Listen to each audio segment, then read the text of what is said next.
I will ask Councilmember Darris to lead us in a pledge to our flag.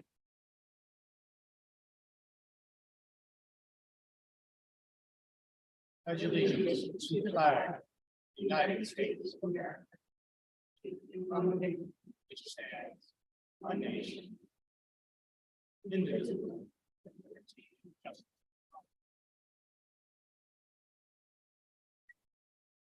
Roll call, please. Councilmember Borbo, Here. Councilmember Darris, Here. Councilmember Funk. Here. Mayor Pro Tem Newsom is absent. Mayor Moreno. Thank you. If you are, all of you attending this evening, welcome. We're glad you're here. If you are listening live on the webinar, or you are on the phone, you're on KPRL 1230 AM, you are, let's see, channel 20, you're on YouTube. There are so many ways to be involved in the city council meeting, which is great. And if you would like to call in for community forum, you can do so in the following manner. This would be either public comment on an item on the agenda or for community forum. You would dial 669-900-6833. Once again, 669-900-6833. And then you would use meeting ID 889-2347-9018. Again, 889-2347-9018. And if you have the agenda in front of you, you've got all that information on that front page. When you do call, please let us know what item you'd like to speak on. And with that, I'll ask for a motion to approve the agenda. I'll second. Awesome. Yeah. A motion by Councilmember Borbo, a second by Councilmember Funk. We will waive the reading in full of all ordinances appearing on this agenda, and the titles of the ordinances will be read aloud by the city clerk at the first reading after the motion and before the council votes. Roll call, please. Councilmember Borbo, Yes. Councilmember Funk. Yes. Councilmember Darris, Yes. Mayor Moreno. Yes, ma'am. Motion passes. Thank you. We are on to some presentations. We are celebrating awards this evening. Yay. So we're going to start with our 2022 Champion of the Community, Mark Capozzoli. Mark, are you here? Good, excellent. And you can stay there, and then I'll ask you if you want to come up once I'm done telling everybody how amazing you are. The city of Atascadero is proud to announce that the California Park and Recreation Society, CPRS, District 8 selected Mark Capozzoli for the 2022 Champion of the Community Award and the Colony Park Pickleball Courts for the Excellence in Design, Facility, and Park Planning Award. Okay. Absolutely. The Champion of the Community Award is a service award of excellence that honors and recognizes individuals or organizations who have contributed significant effort to influence and improve the quality of their community through parks and recreation. This award recognizes the contribution of volunteers that provide support and services that further the mission and quality of park and recreation services, programs, and facilities in their community. Mark Capozzoli, also known to many as Coach Cap, has volunteered in Atascadero for dozens of youth sports leagues, programs, and activities for many years. Mark's volunteer work includes coaching youth sports, serving as a Boy Scout den leader, a youth soccer referee administrator, a middle school volunteer, dance committee member, and high school PTSA president. That's a lot. Mark has volunteered for 5 years as the Little League president, plus over 14 years of coaching with the Atascadero Little League Baseball, Atascadero Youth Soccer, and the city's Youth Basketball League. He even stepped in to help with traffic control at an Atascadero elementary school when needed, and worked with our local police department to improve safety for students that has earned him the recognition proven by the many volunteer hours devoted to these groups and organizations. Mark and his wife Jill are also mentors to new foster families. The city of Atascadero and CPRS District 8 would like to thank Mark Capozzoli for all of his support for our community youth sports programs over the years. Congratulations, Mark.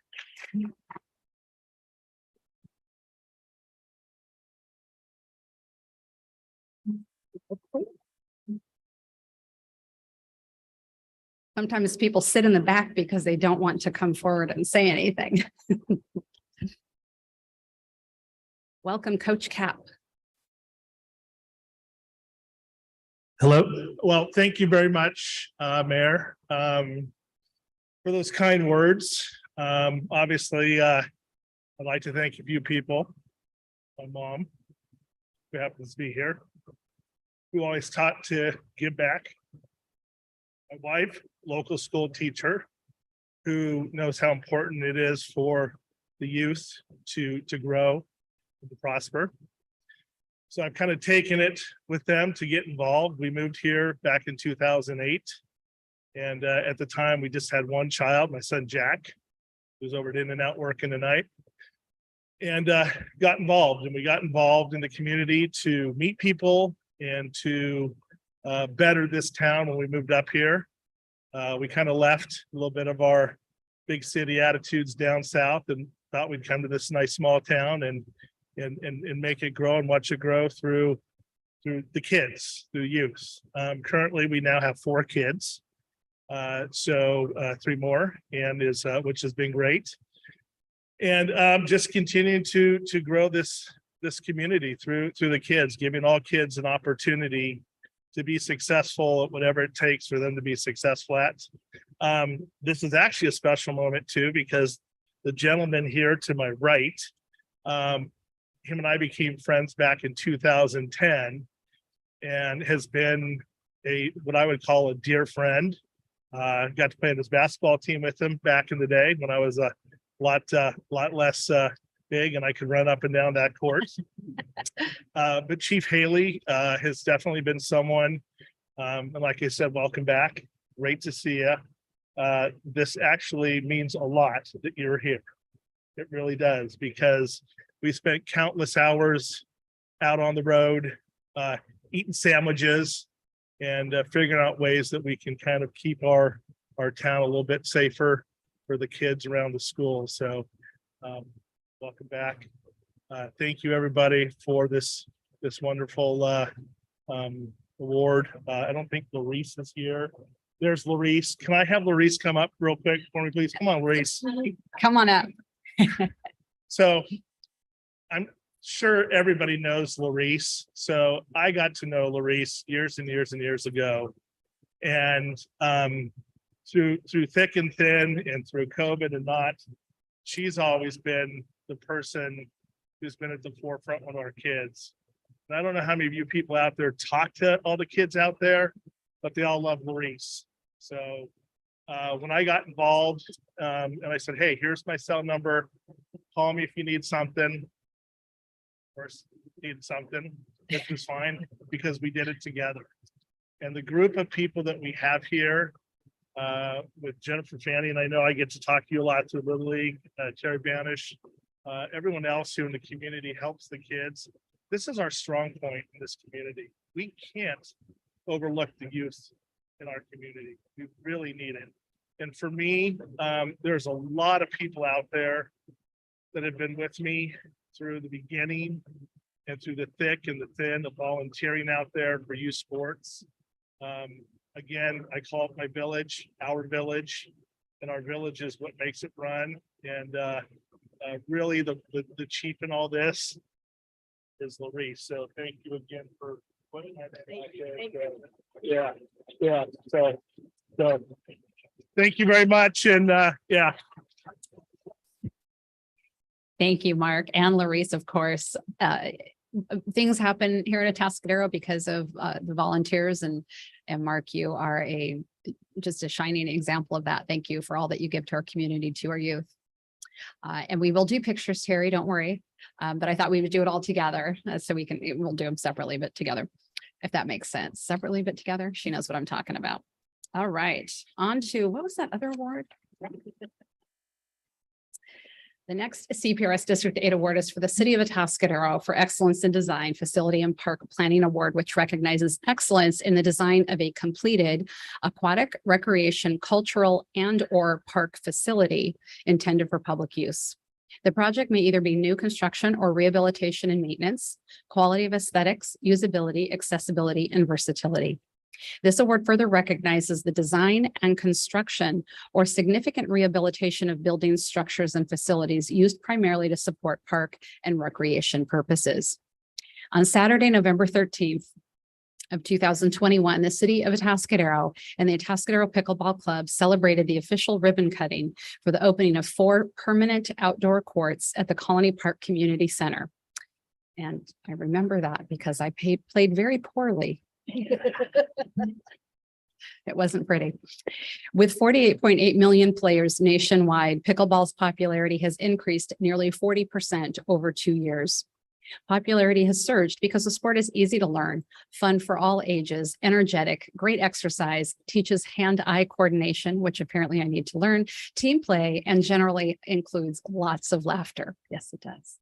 City council and city staff, from the city manager's office to public works and recreation, all worked with the Atascadero Pickleball Club to identify an area that would be the best location for the outdoor courts that would be available to public use every day of the week and bring a very popular sport to the community. Through many meetings, construction permits, and approvals, Kirk Construction of Atascadero was hired by the city to construct the nearly $250,000 project. Funding sources for the permanent outdoor pickleball courts included $150,000 in city parkland facilities impact fees, with the remaining funding from generous donations and in-kind services collected by the Atascadero Pickleball Club. The courts have ADA accessibility for inclusive play and were designed to require minimal ongoing maintenance. The fenced courts are located behind Colony Park Community Center and Joy Playground, and we encourage everyone to give pickleball a try. Thank you to everyone involved for turning this reality into, or this vision into a reality. And thank you to CPRS. Thank you to the CPRS District 8 for this award and recognition. So yay, and congratulations to you. All right, Rich, I like that. I like that. And I think Barbara, is Barbara here? Okay. Is there somebody that would like to say a few words on behalf? Please come forward. My name is Bob Brown. I'm the current president of the Atascadero Pickleball Club. And on behalf of our 135 members plus, we want to congratulate you on this award and us. And I've said many times, it's a great example of how the private sector and public sector can come together and accomplish great things. It's been a bumpy road. It was a tough road, but we got it done. So in the short time that we've been using these sports, it's been almost less than a year. They're very busy. And also there's been a few changes. We created a shade court. Shade area to provide shade for players as they sit and wait in between games. We created better access onto the courts for safety reasons and also to get people quickly on and off the courts. And lastly, we installed permanent plastic supports that go over the nets, the short fences for safety.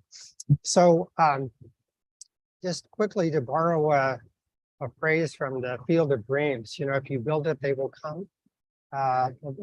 When we started this project, and when Barbara and her group did all the heavy lifting back then, when they were dedicated, I think our membership was around 50 or 60 members. And now being up to 135, it really represents that. If you build it, they will. So possibly, maybe someday we might be back here talking about more courts. We've got a perfect venue. It's the first we've ever heard of that. We've got a perfect venue laid out. Sunken gardens. Why not? What's not to like? How hard could it be? Yeah, that's right. Seriously, thanks. It's been great working with you guys, and we look forward to doing our part to support this city, maintain the courts, not only for our club, but for the public as well. Thanks. Thank you, Mr. Brown, and thank you.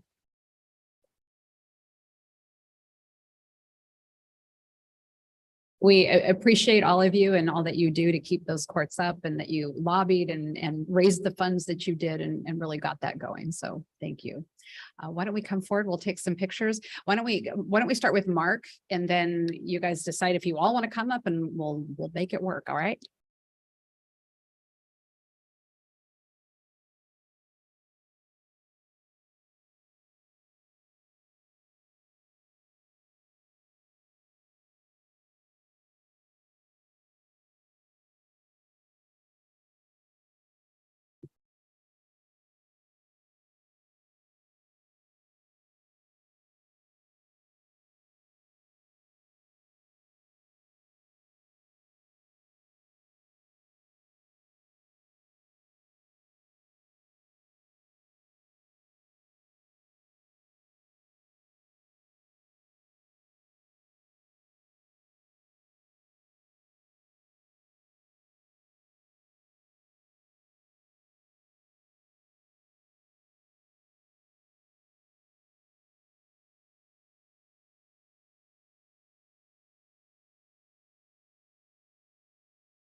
having like that disrupts and stuff. It's a big debate. Well, and it was really nice. Yeah.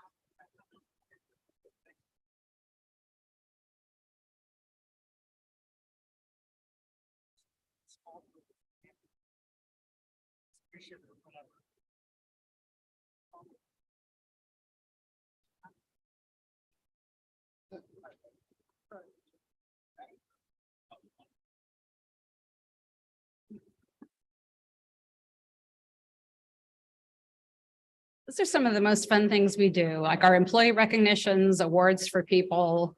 Those are the fun things. I wanted to also mention, Mark kind of stole my thunder a little bit, but that's okay. That we do have a returning member of our staff, at least temporarily. We want to welcome back Chief Gerald Haley, who is serving as our interim police chief. And Chief, would you like to say a few words? I've told the city manager this, and I've told you this personally. I love the community of Atascadero. I love the people here. I love the men and women in the Atascadero Police Department. And it truly was an honor to even be considered to come back by Rochelle. I consider it a privilege to count her as one of the most professional people I know. And to come back to the community that I was so embraced in is flattering as well. And so I'm happy to be back. We're going to get some good work done while I'm here, and we'll start paving that road for the next police chief as well. Lots to do, but I'm refreshed after 2 years away from it and excited in a way. I've told some people it's like starting high school, but with all the knowledge that I have now.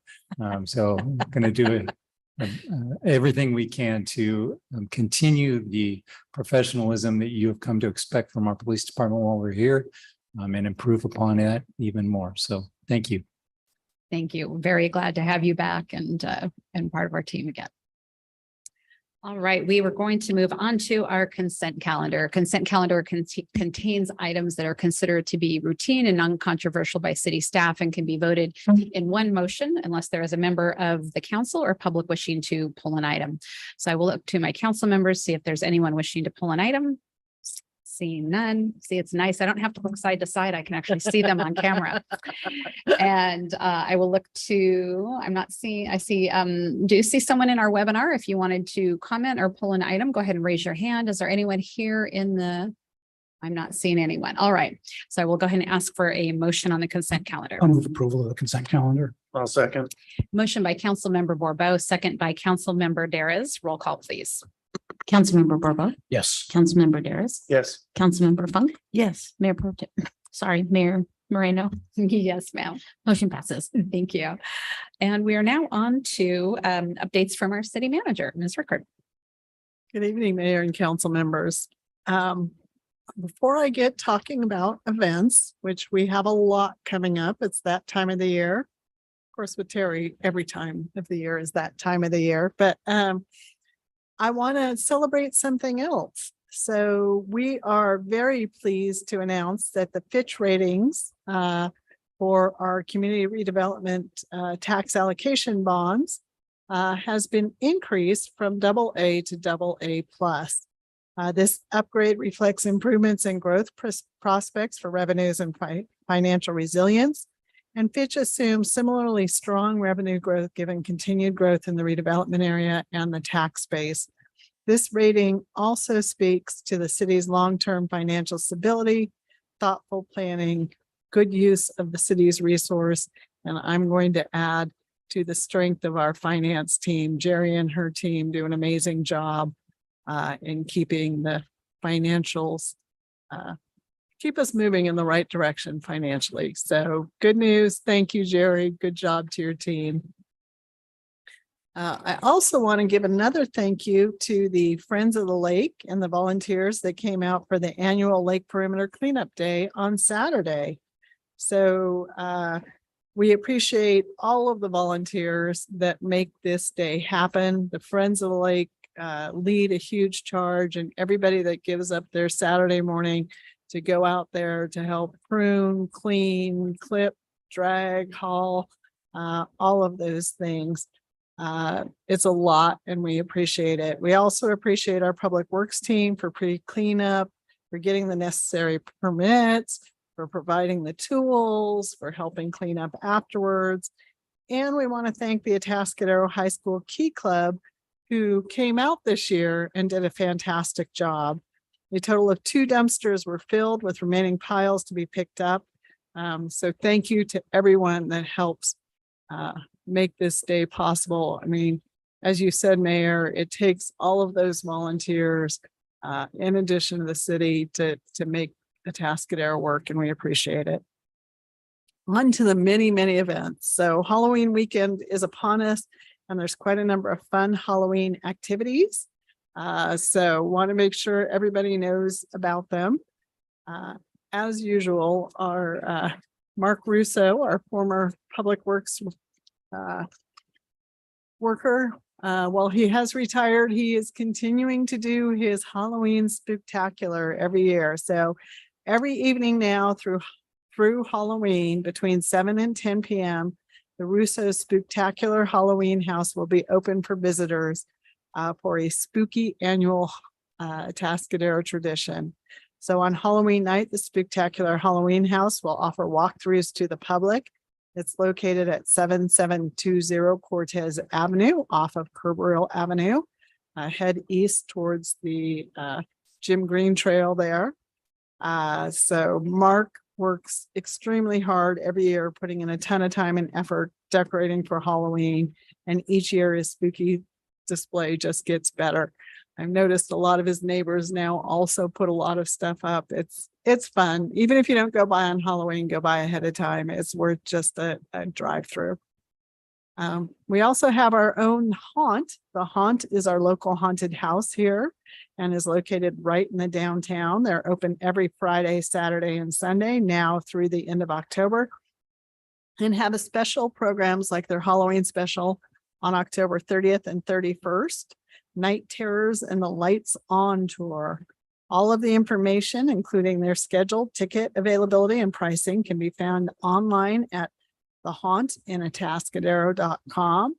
And buy your tickets in advance online, as only a limited number are available, and it's a very popular thing. I think Laura and her family went. She had a lot of things to say about it. She said it's spooky. It's good. Very, very well done. It's worth a go look if you like haunted houses. This Saturday, October 29th, from 5 to 8:30 is one of our favorite Zoo at the Charles Paddock Zoo. So get your costume ready and bring the entire family to the zoo. You can expect Halloween decorations throughout the zoo, along with carnival games, Halloween activities, a haunted house, and trick-or-treats to enjoy. I was out there last week, and Flavia, our resident zookeeper artist, was out there painting different things that were casting shadows on the ground for the meerkats, bats, and stuff. Very, very cool. We have a lot of talented staff here. Admission for the event is $15 per person. Zoo members are $14 per person, and ages 2 and under are free. If you can, please help us go green and bring a reusable trick-or-treat bag. And Zoo is brought to you by presenting sponsors Pure Pediatric Dentistry and Guest House Grill, supporting sponsor State Farm Insurance Agent John Donovan, and in-kind sponsor Waste Management. So we look forward to seeing everybody at the zoo this Saturday. And then Sunday, we will have Trunk or Treat in the downtown in the Sunken Gardens for the first time. It's going to be on Sunday, October 30th from 5 to 7 p.m. This event is being hosted by Atascadero Bible Church, along with other local churches, for a fun evening with food vendor, games, movies, and more.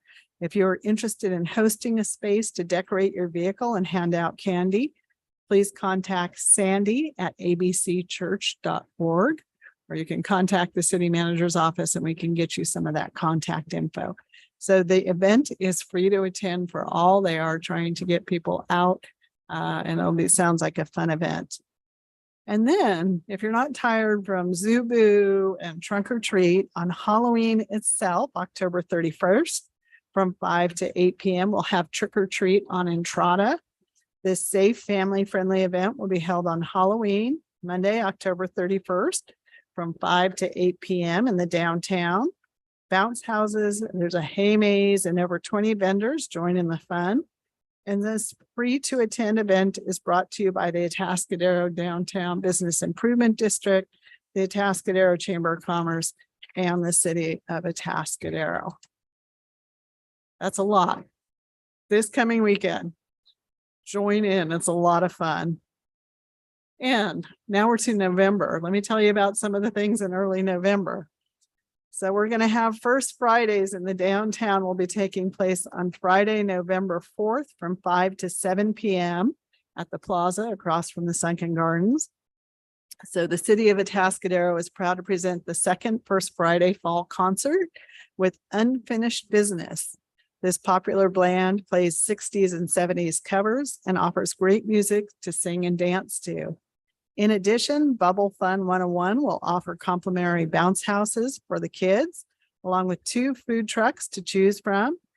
Bring a low back chair and get your dance shoes on. So come out and enjoy a beautiful evening in the downtown. Make sure you hit a lot of our local businesses will be open there. Great place to walk around First Fridays in our fall concert series. On that same weekend, we're also going to have the Bovine Classic World Class Cycling Weekend, November 3rd through 5th. This event is touted as America's 4th hardest cow-themed wine country gravel road world cycling experience. I really do want to know what the top 3 are, because we can beat them, Terry. We're going to be the #1 cow-themed wine country gravel road world cycling experience. This ride attracts riders from all across California and the United States, and actually from other countries as well, with over 300 riders. Riders will be seen in North County starting on Thursday in Paso Robles, Friday in Creston, and Friday night in downtown Atascadero. On Saturday, November 5th, the Sunken Gardens will be the location for the main bovine festival, featuring riders departing for the big bovine course and coming back to enjoy the festival starting at 12:30 until 6 p.m. with a variety of vendors, live music, raffles, and reward ceremony. This event is brought in partnership with the cities of Atascadero and Paso Robles, Paso Travel, and Atascadero Business Improvement District, along with the event planners, Brian Yates with Locomotive and the team at Bike Monkey. So for more information on all of our events, go to visitatascadero.com. And one last thing, I want to make sure everybody remembers and knows about our waste management residential drop-off day at Chicago Grade Landfill. So this opportunity is for Atascadero residents only, going on now. So you could do it today, anytime through Saturday, October 29th. Saturday, the Chicago Grade Landfill is only open from 7:30 to 3 p.m., but you can go any of the days between now and then. So you can deliver acceptable items to Chicago Grade Landfill just in your personal vehicle. You can't bring a big giant trailer. Residents must unload the items themselves, only 1 voucher per household. So what you do is you contact Waste Management, get a voucher. They're available from Waste Management located at 8740 Pueblo Avenue, Suite B, or you can call them at 805-466-3636. So again, this event is for Atascadero residents. You can get a voucher, bring your stuff to Chicago Grade Landfill at no cost if you get that voucher from Waste Management. And again, that number is 805-466-3636. And with that, I'd be happy to answer any questions you guys may have. Thank you so much. Any questions? All right, seeing none. Got a lot going on. Thank you, Terry. And to the community. Sounds like a lot of you are doing a lot of things out there. It's great. We are on to community forum. This is the portion of our meeting that is reserved for persons wishing to address the council on something that is not on our agenda this evening, but over which we have jurisdiction. We do ask that when you speak, you state your name for the record. You'll have up to 3 minutes, and community forum overall will be limited to 30 minutes. Yeah, I was like one speaker only. And anything brought up tonight will not become a subject of conversation, but we will triage the best we can to get any answers or clarifications that might be needed. And with that, I will welcome our first speaker. Good evening. My name is Zach Jackson, current president of the Atascadero Professional Firefighters. Tonight, I just wanted to say thank you all for your support for our 100-year anniversary. As you know, we've been celebrating 100 years this year. Over this whole entire year, we've had several events, community events, events that we've done with our past firefighters. We found that it was no better way to celebrate the end of our 100-year anniversary with our annual Fireman's Ball. Our Fireman's Ball is going to take place December 31st at Spring Hill Suites. It's going to be open to the public. It's one of our biggest fundraisers. It's actually sponsored by our nonprofit association, Atascadero Volunteer Firefighters Association. All of the proceeds that we make go back to our community. They go back to scholarships, Alicia Ann Ruth Byrne Foundation, and various other things. We've had the barbecue for Keith Dozier, who's battling ALS, one of our local citizens here. We use those funds to put back into our community for everyone here to help support everybody as we do. So Spring Hill Suites, December 31st, open to the public. We're going to have a silent auction. It's going to be a sit-down dinner. There's going to be a band, dancing. Should be a great time. We're we're getting our planning committee together, so we're finalizing all the details. Tickets can be found on 805 Tix online. We're not going to sell tickets at the door, unfortunately, because it is plated. We're going to have to know what you guys want to eat, because there's going to be a choice for the menu. So thank you all. Thank you. Next speaker. Hi, my name is Randy Carminati, just a local resident. Welcome back, Chief Haley. Got a really cool picture with you. Dance with the Stars. Pretty funny. Anyway, I wanted to say, concerned citizens, we have La Plaza, beautiful building. They're right where that speed bump is. I would like to request, if you guys could, to put some sort of lighting like we have over here at the southern end for when people cross the street. Gets dark. I've seen a lot of foot traffic, which is amazing. Thanks for all of that, because we haven't had that. I was born and raised here, and that's new. But I've noticed that a lot of people cross at that moment, at that intersection, going to the street side or whatever, and it's just kind of dark. And I think that we should address that. That's all I got. Thank you, sir. Next speaker. Jeff Oslin, business owner, resident of Atascadero. First of all, welcome back, Chief. Do have a bone to pick with you. I'll pick it publicly. You could have done Dancing with Our Stars. You gave me enough grief and my wife enough grief, and you were in town, so not off the hook that easy. Moving forward, this one's more for Nick, but obviously it has to go through council. The intersection at Del Rio and El Camino Real is fantastic now. It is lined. My $1 million question is, when can I sit at a stoplight that's under 30 seconds and not 2 minutes and 48 seconds? Because that is still on the whatever you want to call it. So that's a big one. Another note, I know you have an agenda item coming up that I will speak at, but I do have two concerns that probably council, city manager, or city attorney should address first. If we're recusing council member Jerez from being on the housing agenda item, my question is for council, for others that are on council that this may affect as well with future building. Why do they get to sit there? That's my question. Thank you. Thank you. Any other members of the public wishing to speak? Anyone here in chambers? If you're on the webinar, you can raise your hand, and I'm not seeing anyone on the phone. All right, we'll go ahead and close community forum. And since we have no one else wishing to speak, community forum will remain open until 7:03 p.m. And so at this time, we will go ahead and move on to the next item. But if there's anyone that would like to speak either here in person or raising your hand on Zoom, go ahead and do so and let us know. We will get to you at the earliest possible opportunity. But for now, we will move on to our next agenda item.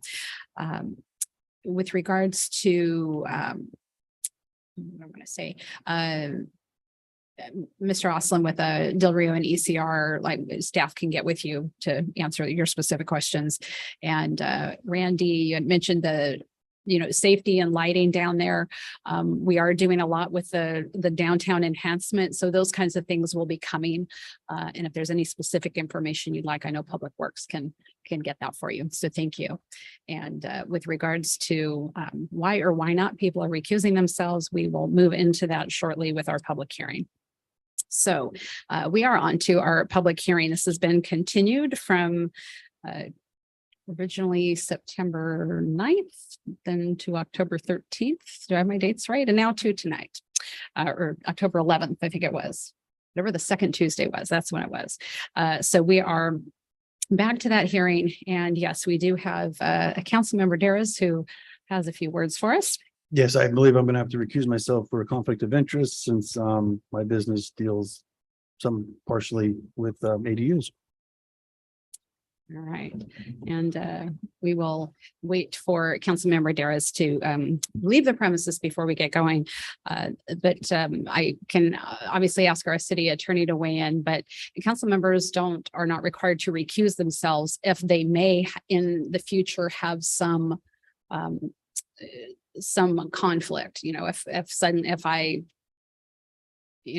I think of like the vacation ordinances that some of the cities have passed. And if someone has a vacation rental, they have to recuse themselves.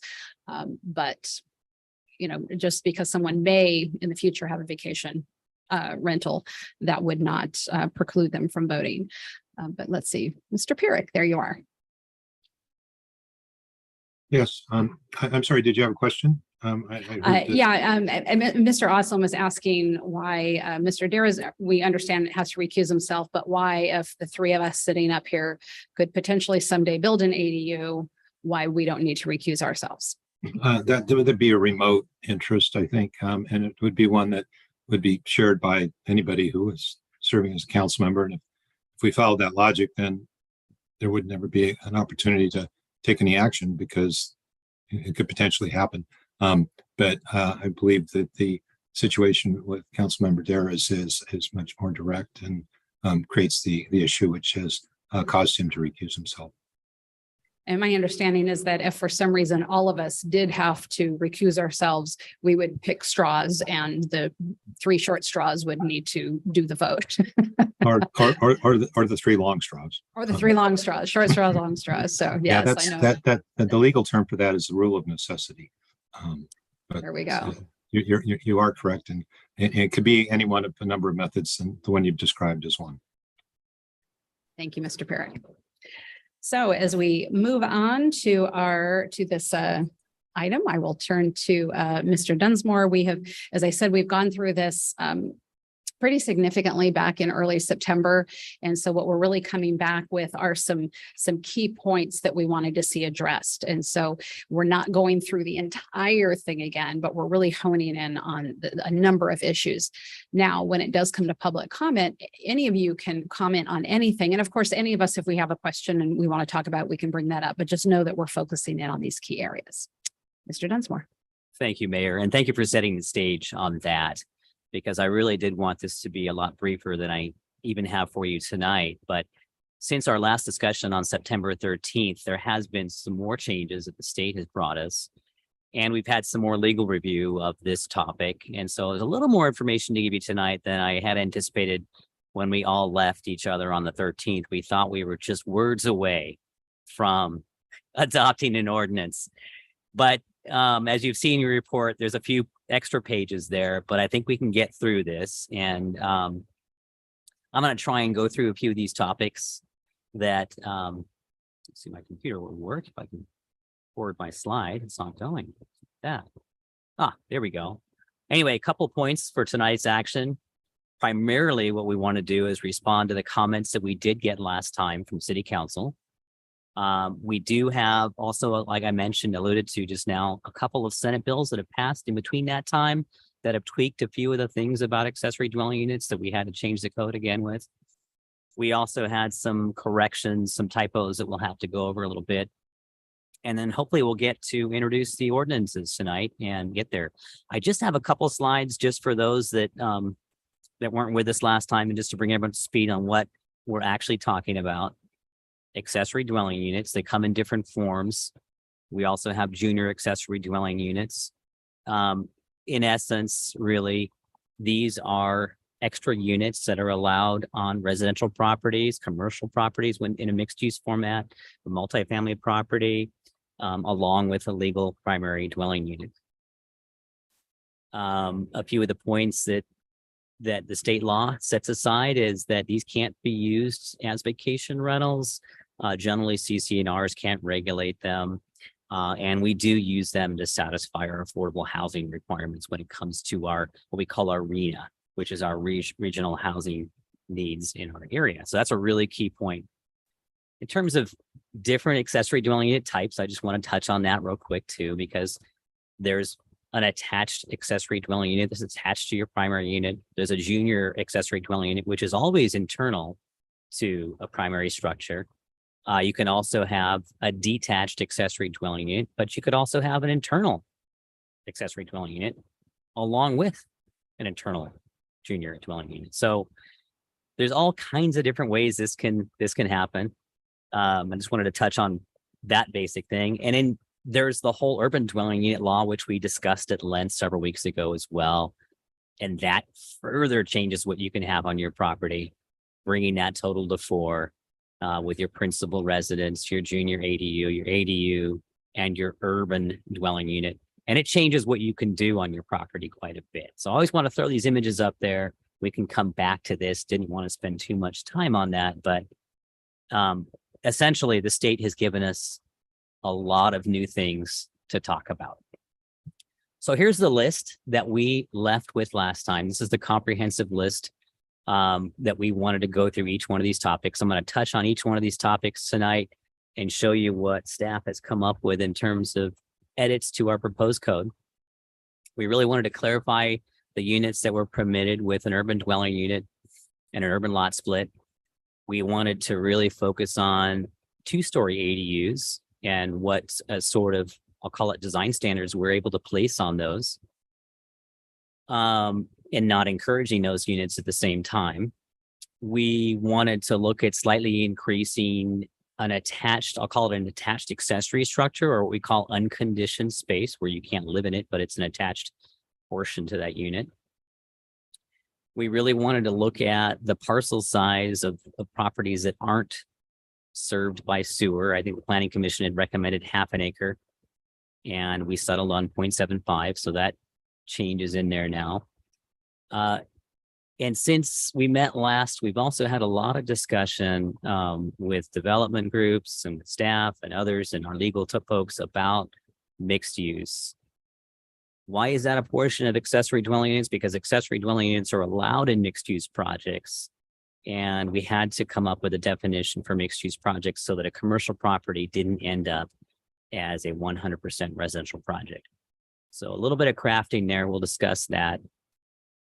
We also had to remove the language regarding the size of an existing structure for determining the size of an ADU because it just didn't really seem to fit the way our code was coming together. And then we'll have some good discussion about larger ADUs and what options we have there. So let's just start each one of those points. And I'm gonna go through some of these fairly quickly. And what we can do at the end of my presentation, we can go back and focus on some of the areas you'd like to talk about further.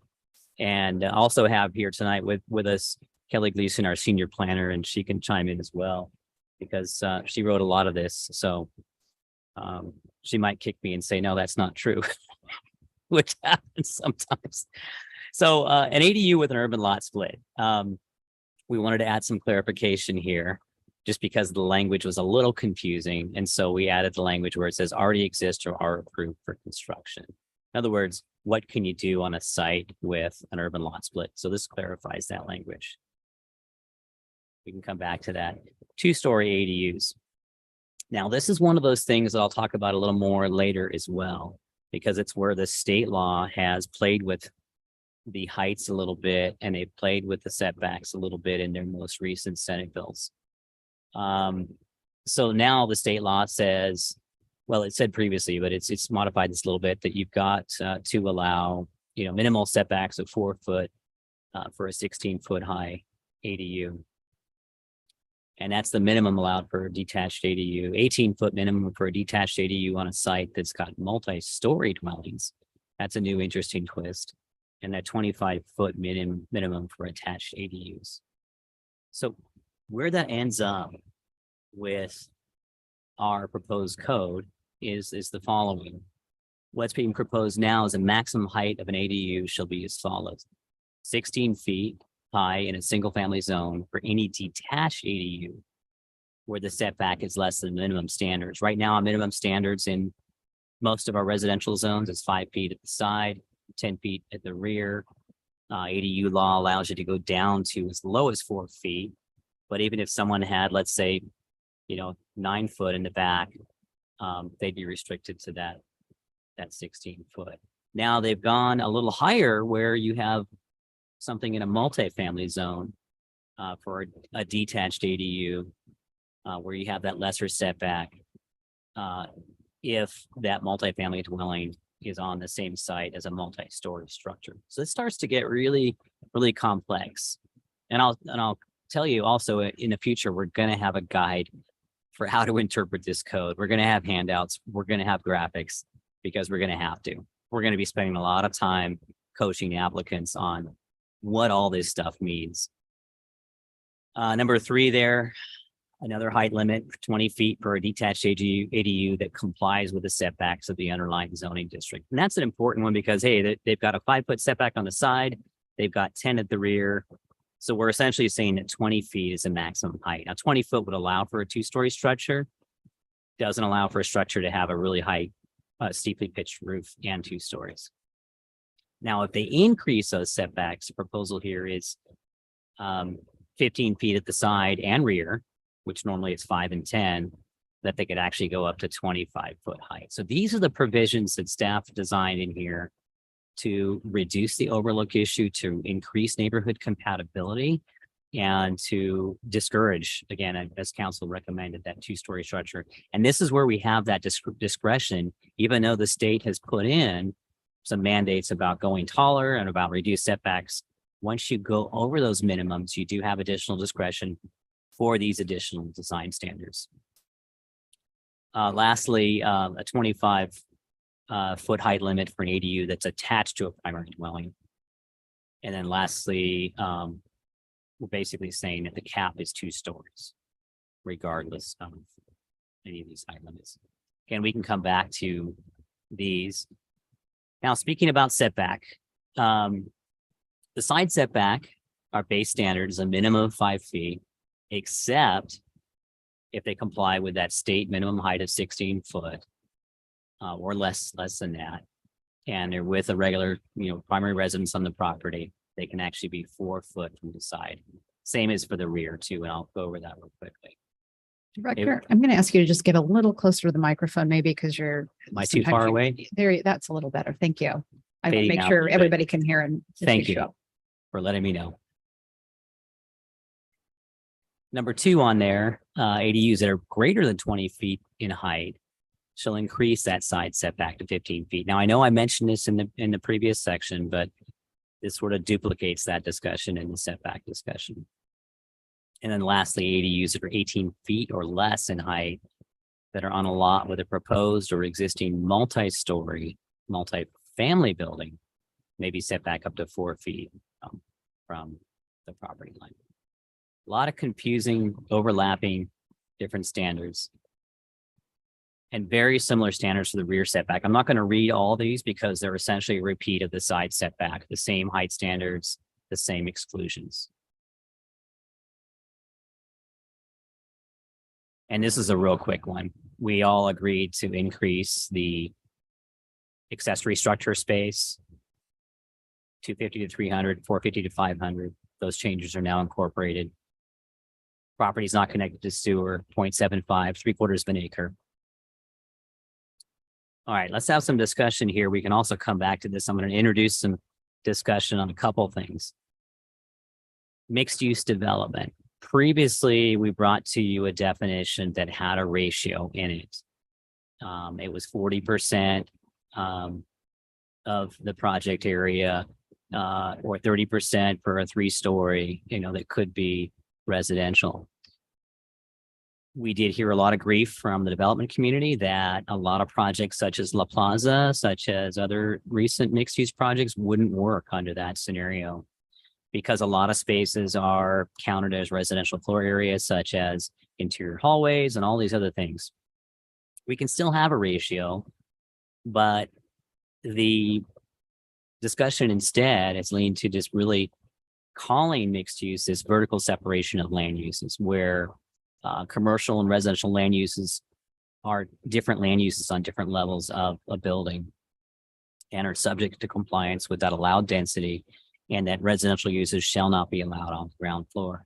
Now, right now in our code, we do have a footnote in our residential land use table that has been there for many years. It was designed to preclude the construction of an elevator in a smaller mixed use project or multifamily project where you didn't want to have the residential entirely on the ground floor, but that you could allow a unit on the ground floor in a multi-unit structure, so they wouldn't have to install an elevator, so they can instead have that ground floor accessible space.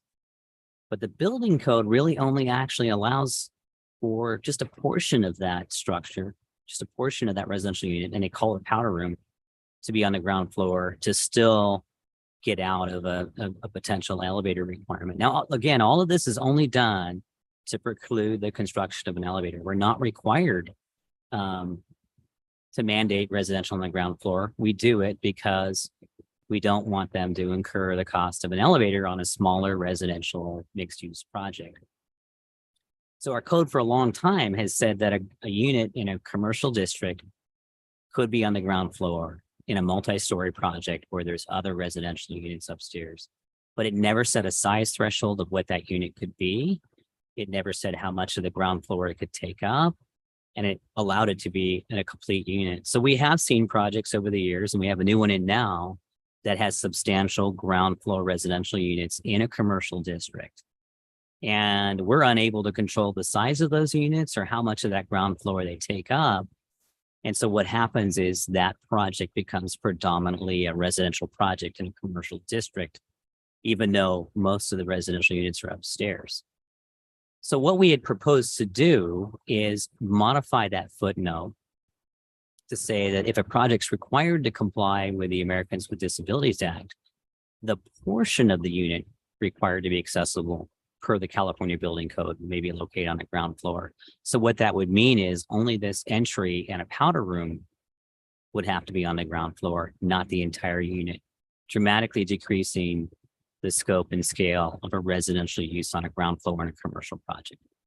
Now, there's a couple other different ways that we could do this. I want to talk about a couple of options. You can set other standards for that space, such as a maximum floor area ratio. You could say, hey, it's a certain ratio compared to the commercial space, like 30%, for example. And if you had a 2,000 square foot commercial space, then, you can end up with, let's say, well, let's just go with 1,000. You could end up with a 300 square foot residential space, or with 2,000, you could end up with 600.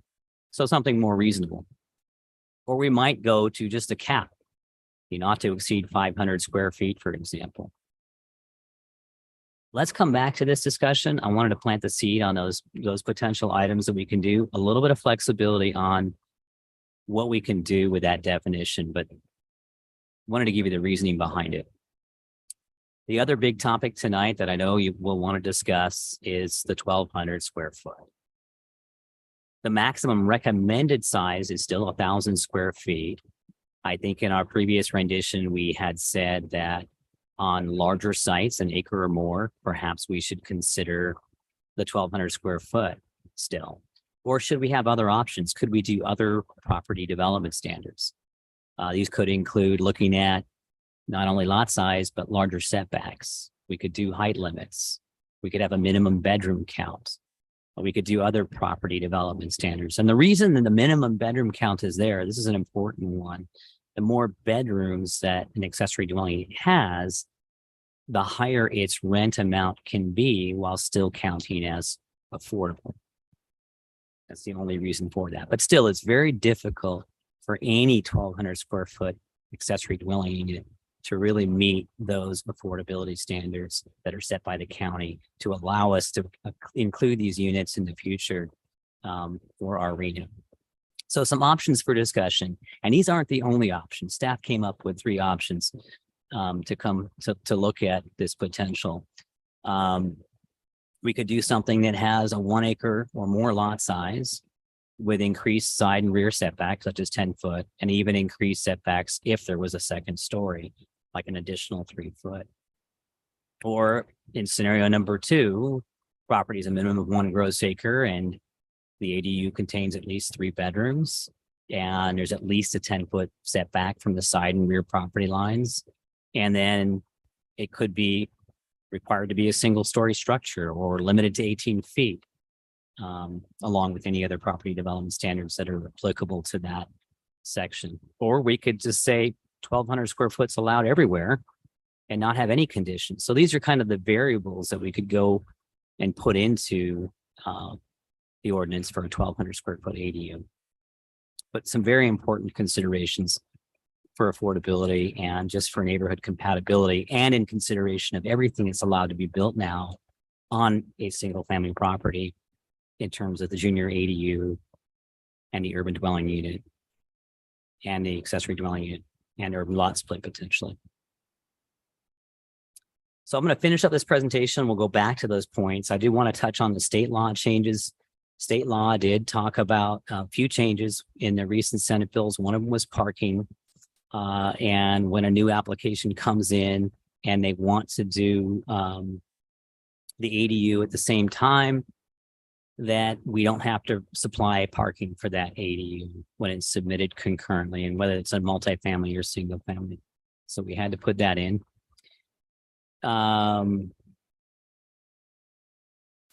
And a demolition permit for a detached garage that's to be replaced with an accessory dwelling unit to be read with the application for the accessory dwelling unit and issued at the same time. Another one, they're just trying to streamline the approvals on how these go forward.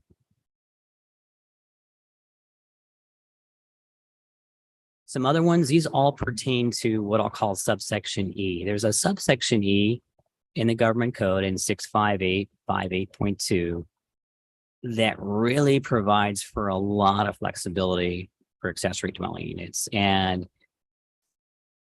this is something we had to vet quite closely with our legal team to discuss, what these sections really mean. And so instead of putting all the meanings into our code, we essentially have put references in our code to say that nothing shall prohibit the construction of an ADU in accordance with this government code, section 65852.2E. In essence, what it does allow for, one of the more significant things, it allows someone to convert an accessory structure, such as a barn or garage or workshop that may have been constructed even without permits, into an ADU, regardless of its size. So it's a very interesting exclusion that they have in the subsection E. There's also some different size provisions and different provisions in that I think are still ongoing discussion between a lot of local governments, a lot of cities, and HCD. And so rather than put all those provisions in here in this whole subsection E, we thought we'd put the references to them so that if those scenarios come up, they can refer to that section. And hopefully HCD, when they review this, are comfortable with the way we've interpreted that. Lastly, when we did publish this, again, there was some clerical fixes that I'll note on page 52 and 53 and 122. You might have noticed that there was some wording, especially confusing on the setback where we meant side when we said rear. And then some of the wording on height. was a little confusing as well. So we've clarified a couple of those things. And we can talk about those details a little bit. But finally, it is our recommendation to introduce the draft ordinance A, which would repeal all of Chapter 5 of Title 9. Our accessory dwelling unit ordinance would be replaced, our secondary dwelling unit ordinance would be replaced with our accessory dwelling unit ordinance. And then the other one, which is Chapters 5 and 18 of Title 9, which relate to the definitions for the most part. But let's go back to some of the discussion items at your pleasure that we'd like to talk about. And staff would be happy to answer questions on those items. Thank you. Thank you, Director.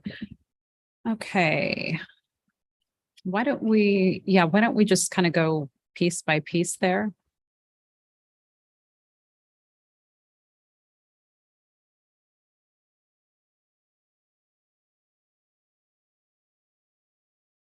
Okay, so where we're going to start, do you happen to have a list of, I think probably if I just go in my staff report here, if there's sort of a list of here are the things that we want to go through. Let's see. Page 27 of your staff report. Yep, there we go. I'm starting with it. So starting on page 28. So updating the language. Let's start right there. I want to make sure, are there any questions about this language? Councilmember Fox. Yeah, when we discussed this before, the concern that at least I had about this language is that it wasn't clear to me whether this applied before or after the lot split. So are we talking about the lot before the split or the lot after the split? And it appears that our legal beagles have looked at this and decided that it was perfectly clear to them. I'm not so sure that I'm perfectly clear with that. So I wanted to see if that's clear to others on the council, because it's not clear to me. It's not clear that we're talking about the lot that is, that we're talking about each lot after the split and not the original lot before the split. Well, I think the way I read it is because one, an urban lot split has been approved. So now we're already talking about 2 parcels, and then 2 units already exist or approved for construction. That would be on each of the individual remaining lots. That's exactly right. That's exactly it. So what we're trying to do here is tell the public that sure, you can do your essentially 4 units if you haven't done an urban lot split, but if you split that lot, you can still only do 4 units, 2 units per lot. That's really what we're trying to say. Right. The urban lot split doesn't get you more units. It just gets you separate ownership of the same quantity. And will this be accompanied? I mean, in the code, of course, it's going to just be language, but in the materials, this is going to be clear. And then once you draw it out in pictures, it's pretty clear. We will make handouts that include images like this that are even better than this, which have maximum development options with a lot split or without a lot split, what you can do in each scenario. And just to point out as well that these images are a part of the definitions within our code section. And so those images are available as part of the code. Okay, great. If it's accompanied by image, then I can work with that. And well, and I think the risk is small there, and that if people think that it might be discouraging them from doing more, they're going to keep looking. Oh, that's for certain. Yes. Yeah. It's like, well, but I thought I could do more, and they'll keep looking, as opposed to the other way around. Yep. If we risk giving people permission for something that we weren't intending, that's more of a problem. Agreed. All right. Any questions on your end? No, I think this language is clear with the big if there. I mean, Okay. that kind of clarifies it adequately. Excellent. All right. So on to next one, we're looking really at the 2-story, which is really talking about the height. So, and this changed quite a bit because of some of the state laws. A couple of questions I have is if somebody meets the setback of the underlying zone. Is 20 now the maximum height? 20 feet? That's what's being proposed. Yes. Okay. And then, but 25 if attached. And it doesn't, but there's nothing about, let's see, 25 foot if they're, oh, and then 25 if increased 15 on the side and the rear. If it's not If attached. it's not attached, if it's attached, then there's no setback required. Is that's how I'm reading If it's that. attached, there's still a 20, oh, there's still a 25-foot height limit, but they still have to, if it's attached, they're going to have to comply with the standard setbacks.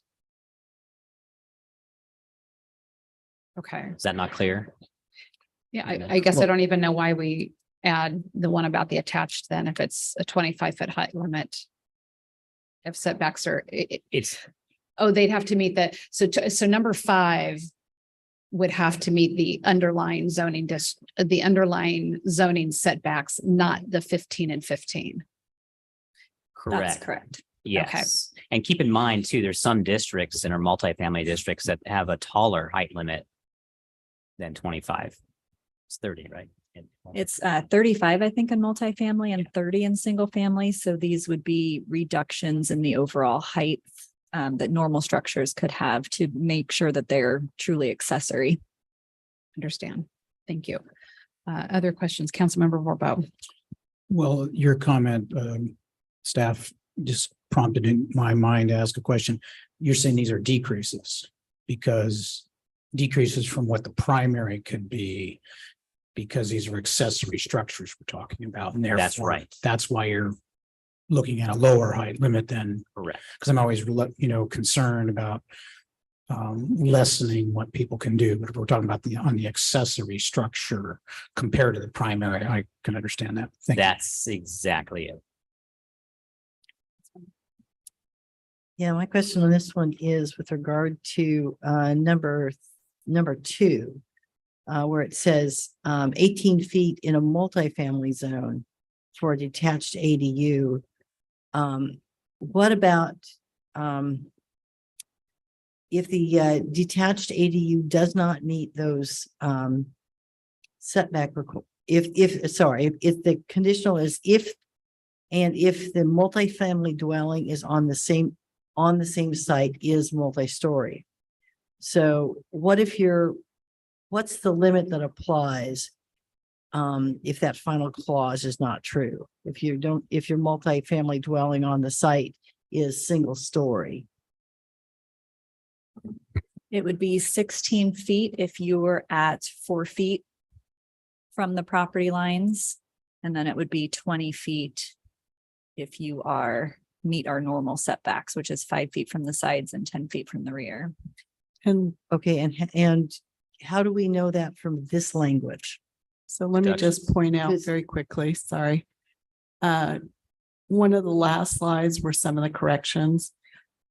Number 1 was corrected. Can you go back, Phil? Yes. Sorry, we touched the screen. Yes, we got rid of anything single family zone. So it now says 16 feet for any detached ADU where the setback is less than the minimum. Thank you, So Michelle. I that forgot will to change cover this. that multi. I forgot to change this slide. So Right. that And part. thank you for clarifying that's because standing on its own, I'm like, that's grammatically incorrect. I don't understand. But now that you tell me where it belongs, that makes Yes. total sense. It's not just in single family, it's Yeah. anywhere. So the single family is. Yeah, no, that should come out. helps. So Okay, great. Thank you. That takes care of should edit this. my concern there. All right. I think with all of the new requirements, you've done well, pulling this all together. So thank you. On to. Now.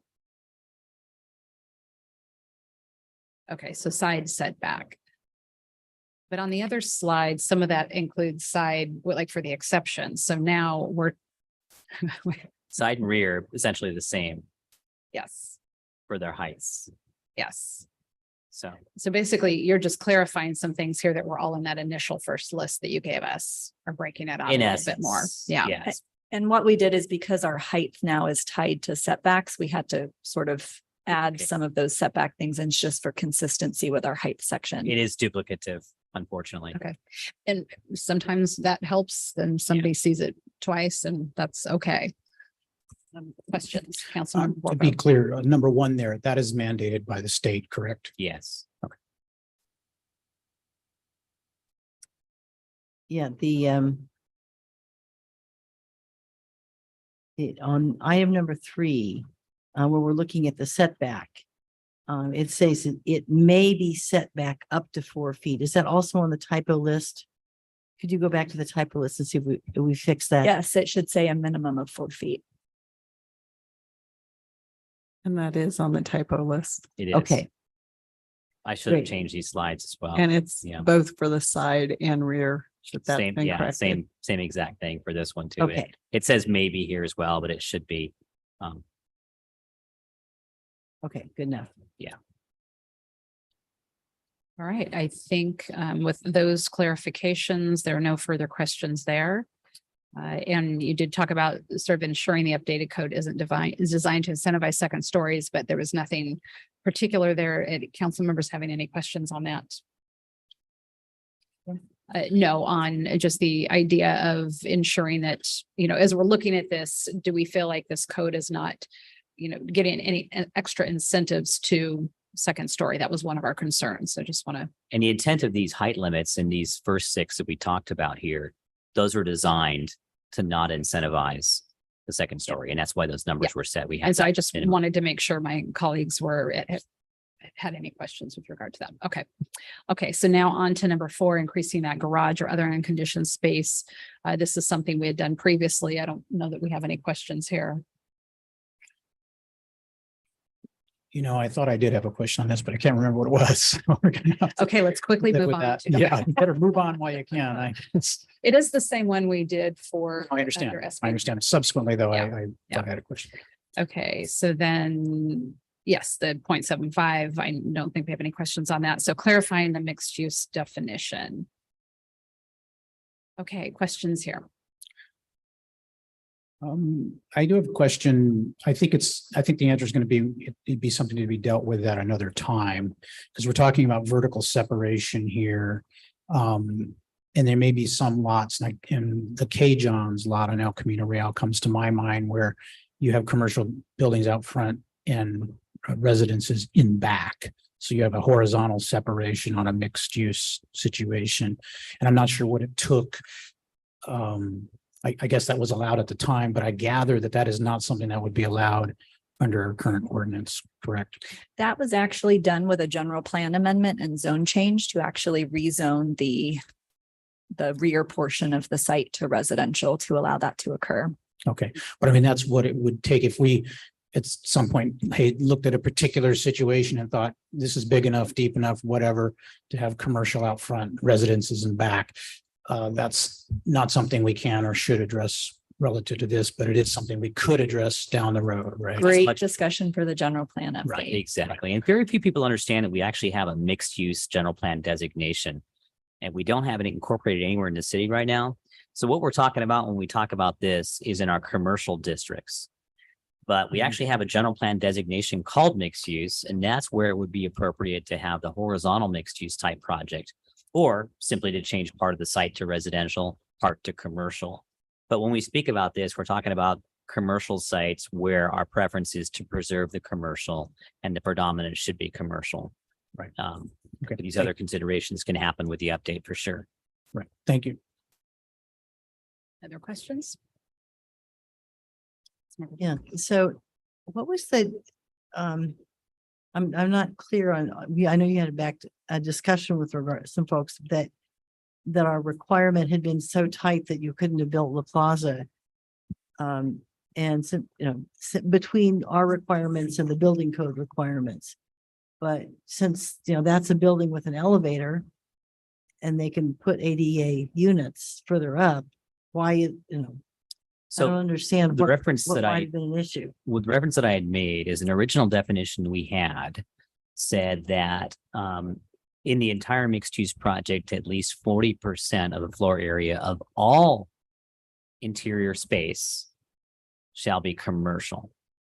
Or in a 3-story structure, that ratio could be reduced to 30%. Oh. But the reality is because the upstairs interior hallways are considered residential space, and we could do the calculation differently.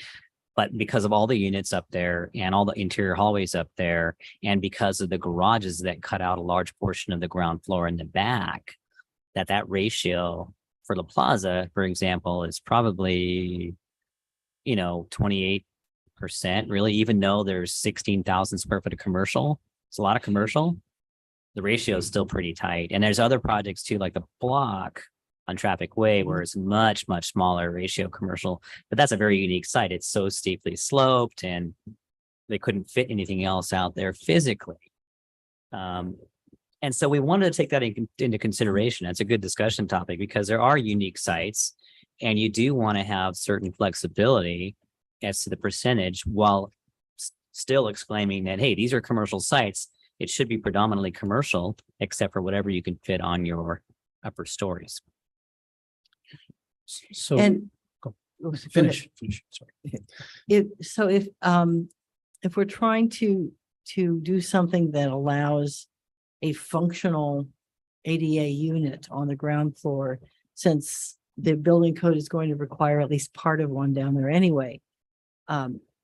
What's the size of a residential unit that is functional for a small ADA unit?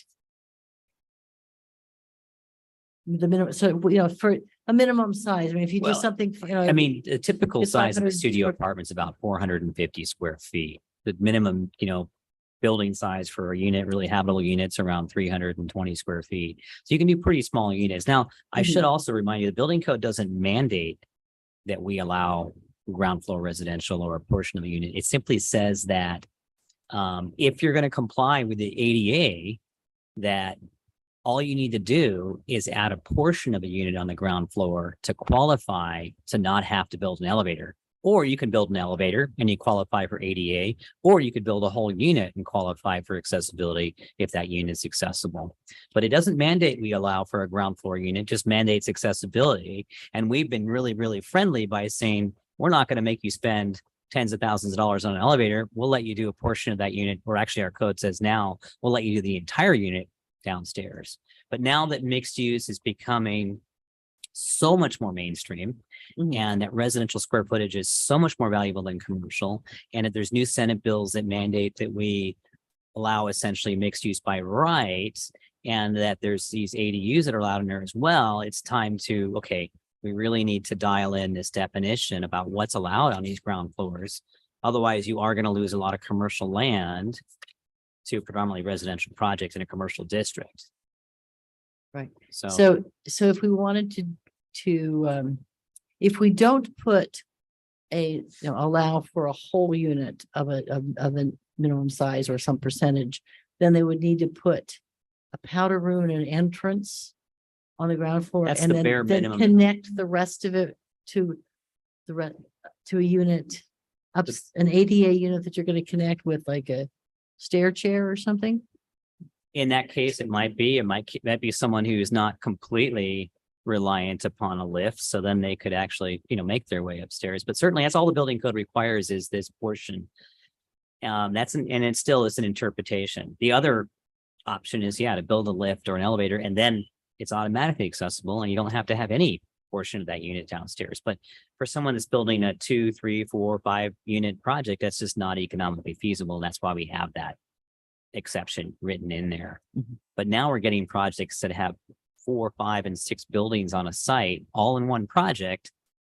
And the developers are coming to us and saying, okay, I get to do a large ground floor unit on each one of these buildings in my 5 building project. And so now you've got a project that's predominantly residential. Therefore, how do we play with this a little bit? And there's several different ways we can do that. Okay, thank you. I'm afraid I'm going to get into the weeds in this to understand it. So, because you just mentioned something I hadn't thought of. So currently our ordinance allows for somebody to put in an ADA compliant unit on the ground floor of a mixed use project. Is that right? Yes, when that project has more than 2 units upstairs, they're required to have an accessible unit. So therefore, our code says, all right, you can do one on the ground floor Right. now. And I'm not, is there a ratio in terms of how many units you have? For every so many units you have to have an ADA. In other words, if you have a Yes. 100-unit building, do you have to have a certain number of ADA accessible units? Yes, there is a ratio. Okay. And I'm assuming though that when you're talking like 4, 5, or 6, it's only one unit. Correct. You know, I'm not Yeah, I'm not I sure. think where it's the- even, yeah, it's even, you can even get a higher number and still just add Okay. one unit. And of course, elevators are very expensive, so I'm not It sure where doesn't the, pencil to have an elevator unless you've got at least, 10 right. or more, or 12 units. And so our current ordinance then includes a percentage, but it's the percentage applying to the overall square footage of the entire Building, not project. building, right? Not just the first floor commercial. And I can understand why that would be problematic. Is there a reason why why we in the past have done a percentage, and are you're proposing to do away with that percentage requirement? We haven't had a percentage ever. We've always had a footnote that simply allows for a unit. No percentage. The building code is what has the percentages. The state governs that. But our zoning code right now simply has that footnote that says you can build, when you're required to do accessibility and you're in a commercial zone, you can build a ground floor unit. Period. No size limitation, no ratios are put in that zoning code at all. Wait, you're saying the building code says that? The building code is what mandates accessibility based on the number of units that you build that are upstairs, multi-floor. Okay, but I thought your think premise, our city manager. I wants think to we might correct. be talking different percentages. Councilmember Bo, are you talking about the amount of square footage that can be devoted to residential versus commercial? yes, And I think, Phil, you're talking about the percentage related to how many ADA units you have to have. That's right. Sorry. right. Yes. See, I'm trying to understand what we've been doing, and where we're proposing to go, because and I'm following on Councilmember Funk's questioning where, we're talking in here about saying you can't, to make it so you can't build an ADA unit on the ground floor. You can build an ADA bathroom or powder room, as they call it, and an entry, an ADA accessible entry. But I think it seemed a little incongruous to me, and I think to most people, to suggest that, we're going to create units that are designated ADA, but somebody's going to come in through a door, have access to a bathroom, and then somehow they have to make their way upstairs. That doesn't mean, maybe that meets the legal definition, but that doesn't sound real logical to me. And that's why I think she asked about like one of those, are we talking like a chairlift where you just go up the stairway, or are we suggesting that as an option just to try to preclude folks from putting in too many residential units on the ground floor?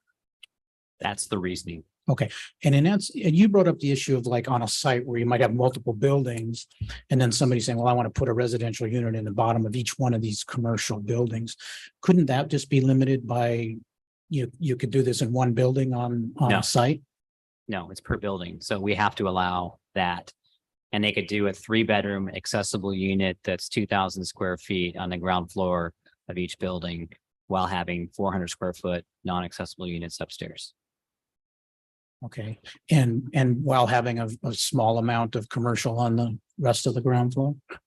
Yeah, there's no limit. They could say, all right, we're going to do 500 square foot commercial buildings or 400 square foot commercial spaces, and we're going to have 1,000 square foot ground floor residential units, and we're going to have 3 500 square foot residential units upstairs in each building. And why have we seen that? Where Yes. people have actually built that in town? Yes, and we have projects that are being planned for that now. Okay, and so this language you're referring to is intended to kind of preclude that, and so that commercially zoned property is not, artificially turned into residential property. Yes, in a way, yes. Right now, we basically are getting such demand for mixed use, which is really 90% residential, that it's changing the way I think that we want to zone property. So we we need to set aside mixed use properties. We need to set aside residential properties. We need multifamily, but we also need commercial. And so it's disingenuous to say that, okay, you can do a 100% residential project in something that we assumed would be preserved for commercial. And I think we want to encourage mixed use. I think it's very healthy for the community. It's a great use of certain properties, but got to ensure that we can at least have a viable commercial space on the ground floor of each of these new buildings that does get converted to that, if we're going to zone it commercial. Otherwise, rezone the property. Let's look at something different. And that's certainly an option with the update. It's certainly an option after the update. It just seems to me that we've had a lot of discussions in the past on various projects, and maybe I'm misunderstanding the application of this, that I think of the tiny home project up there that has, you know, some commercial in one of the front buildings. Certainly the principal project on Principal Avenue. And both those were rezoned to residential. Okay. So there were some other caveats and limitations as to what. Okay, because I mean, given that kind of loophole, if you will, I'm surprised that hasn't been happening all over the place. And so the only way you see to limit that is this language about only allowing a bathroom effectively. No, there's many different ways it can be done. I think the other options are you could limit the size of that residential space based on the size of the commercial space as a ratio, or you could simply put a maximum cap on the size of that residential unit that's downstairs so that we wouldn't get a large 2 or 3 or 4 bedroom unit as accessible. Or you could go to the original thought, which is in the building code, which says you only need a portion of that unit to be downstairs, Well, I think or to be what they call 100% accessible, because there's all these different levels of accessibility that they design units to.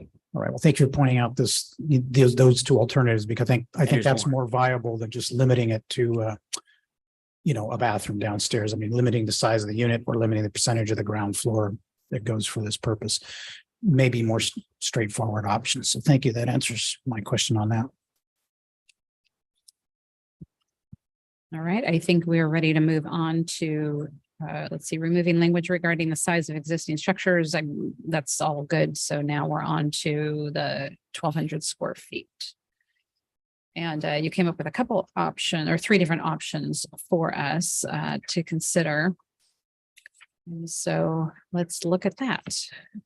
Questions from my colleagues. Yes, because, you know, this, at the last meeting, this was one of my primary concerns, was being concerned about reducing the 1,200 square foot limit for folks, and trying to understand, of course, how many people, how many properties that might affect. You made note on page 33 of the staff report that out of 128 ADU permits since 2006, only 9 were greater than 1,000 square feet on parcels smaller than an acre. But do you have a good guess as to, out of those 128 ADU permits, how many were built on properties over an acre, and how many were 1,200 square feet? I don't have the total on properties greater than an acre, but there were 37 that were over 1,000 square feet on properties greater than an acre. Okay, that's actually a little less than I thought, but it does show there's substantial interest in where viable in doing 1,200 square foot ones.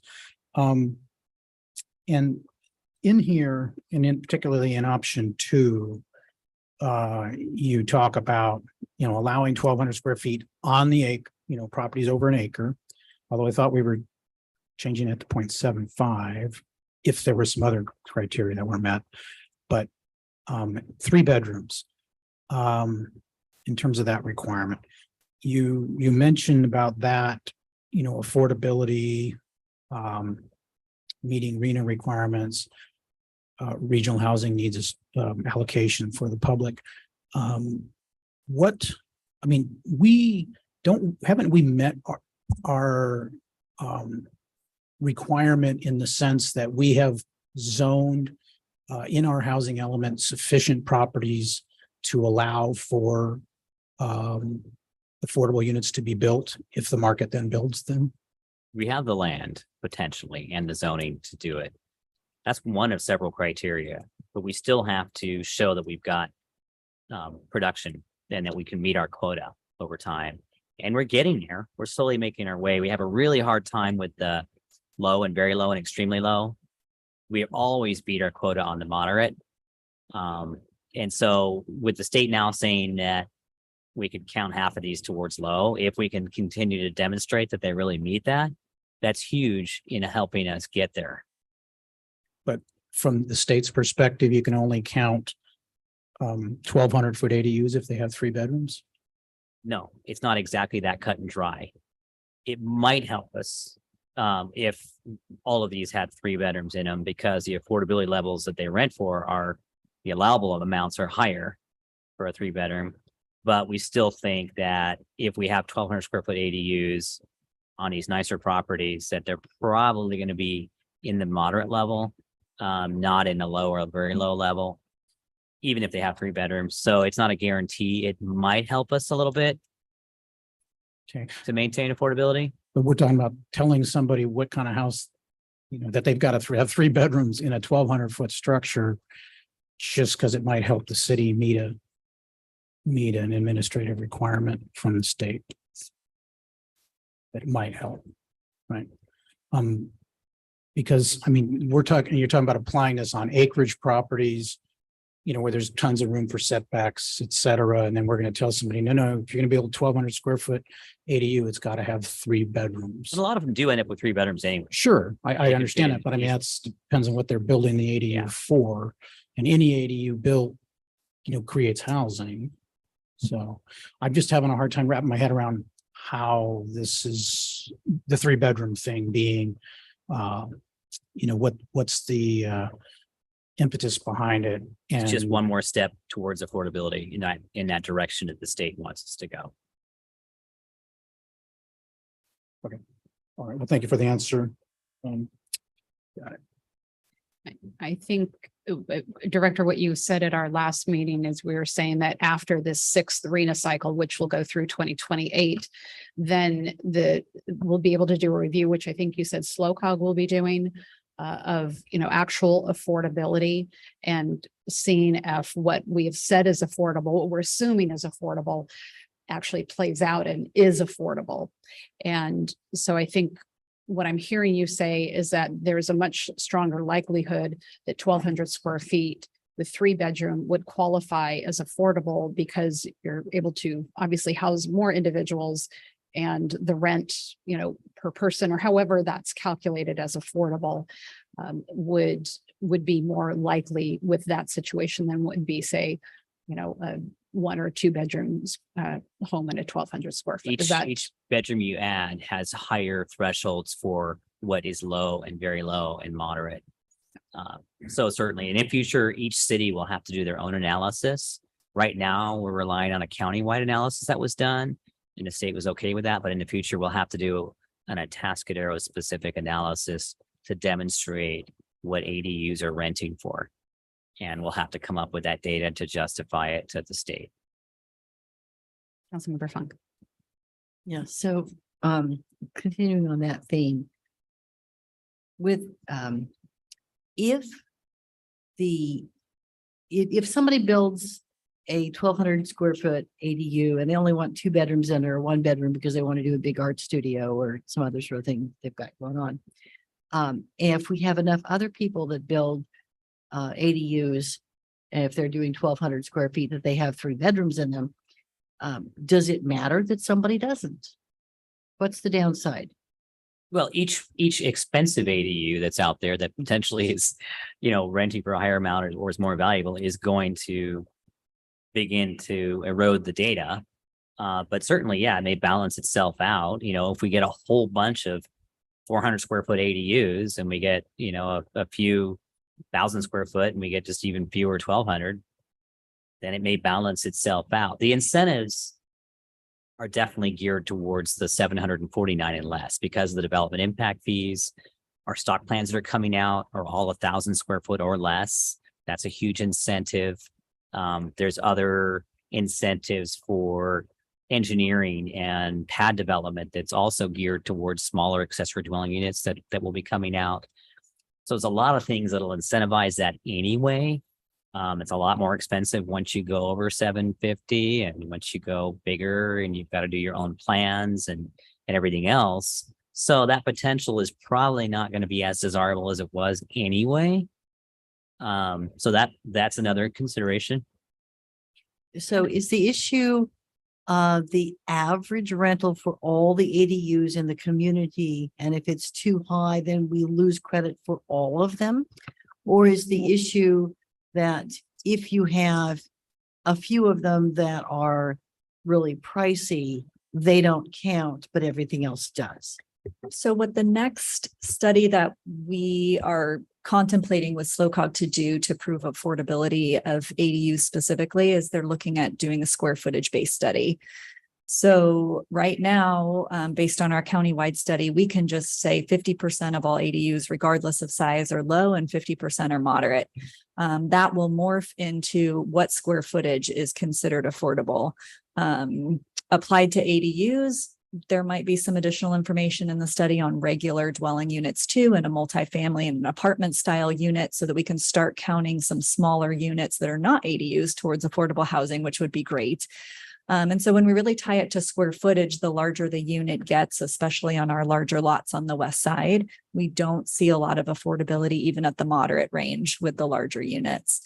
We still see it somewhat with the 1,000 square foot units, but once we get into, a 3-bedroom house that a family can live in on acreage, we don't see much affordability. And so adding the 3 bedrooms might make us closer to that, but it also might not make a difference. And so I think one of the reasons that we included option 2 in the recommendation for the resolution was that this can sort of be a menu of items. And if the council did not think that the 3 bedrooms was an issue, because a lot of people building for their family with the 1,200 square foot ADUs on the west side are going to have 3 bedrooms anyways, and we don't want to dictate that. That can be sort of easily deleted out. And if there's any additional standards that wanted to be added in, we could easily do that and include that tonight. So we wouldn't need to continue the item for additional wordsmithing. Okay, I'm still not quite clear if there's any risk that we lose credit for all of the ADUs if we have some that are more costly. There is no risk today if we do that. We're at 50-50. In the future, it might be tied to square footage. So the larger units we allow, if more people go that way, we might lose those. But we Wouldn't do lose not them have all. You information wouldn't yet. lose the whole batch because a few are in there.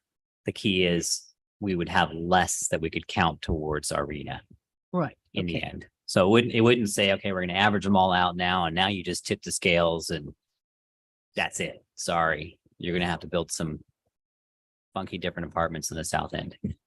No, I think it'll be okay. They just have to delete those out. So Okay. And you mentioned that there were 37,000 square foot or 37 units that were over 1,000 square feet on properties of over an acre. Do you happen to know of those, how many of them were something less than 3-bedroom units? We do not track bedrooms.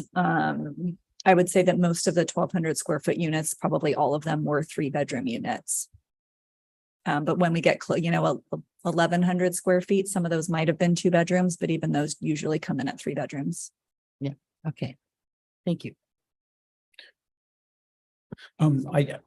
Regarding option 3, allowing 1,200 square foot with no conditions. It's always, we're the government, so we're hearing the word no conditions. It always feels like that comes with conditions. When we say with no conditions, what's from your perspective there, what's the downside of allowing that? I mean, because there are other criteria that have to be, met. Obviously, I mean, if they're going to do it in a septic situation, it's got to meet the criteria for that. If it's on a slope, it's got to meet the criteria for that, because these are all limiting factors on our wide variety of lots we have in our town. What's the, I mean, I can't see saying no condition in terms of height, because you don't want to have somebody plop their ADU on a 5-acre lot right next to the neighbor's fence. But when you say no conditions there, Are you really just talking none of these conditions, or what do you mean? We wanted to provide options that just run the full gamut. Right. And you can use a menu, you can use nothing, or you can use several items. But the risk of doing nothing at all and just saying, we'll allow 1,200 square foot anywhere and everywhere. Now that we've got urban dwelling units and a junior accessory dwelling units and urban lot split, you're essentially then a lot of properties forcing two-story construction with minimal setbacks, just because you just don't have the space on some of these properties. And that's why I think the original recommendation was look at larger lots and look at larger setbacks and look at height limits, because otherwise you are going to create a lot of neighborhood impacts with the number of units on each property. In a larger unit, especially with ADU, you're forced upwards. Thank you. And let's not forget that, you know, the change in fees and the fees, you know, when people think of, oh, like the city's making money off the fees, like, no, that it actually is helping provide the services, particularly roads, infrastructure, that type of thing. And when the ADUs are not, you know, any unit that is built that isn't paying the impact development fees that are actually required to service that unit, it is then borne by the rest of the population. And so that's something we're dealing with, because now we have this requirement, and it's a new benefit to anybody building an ADU, is now you're paying much less for that ADU.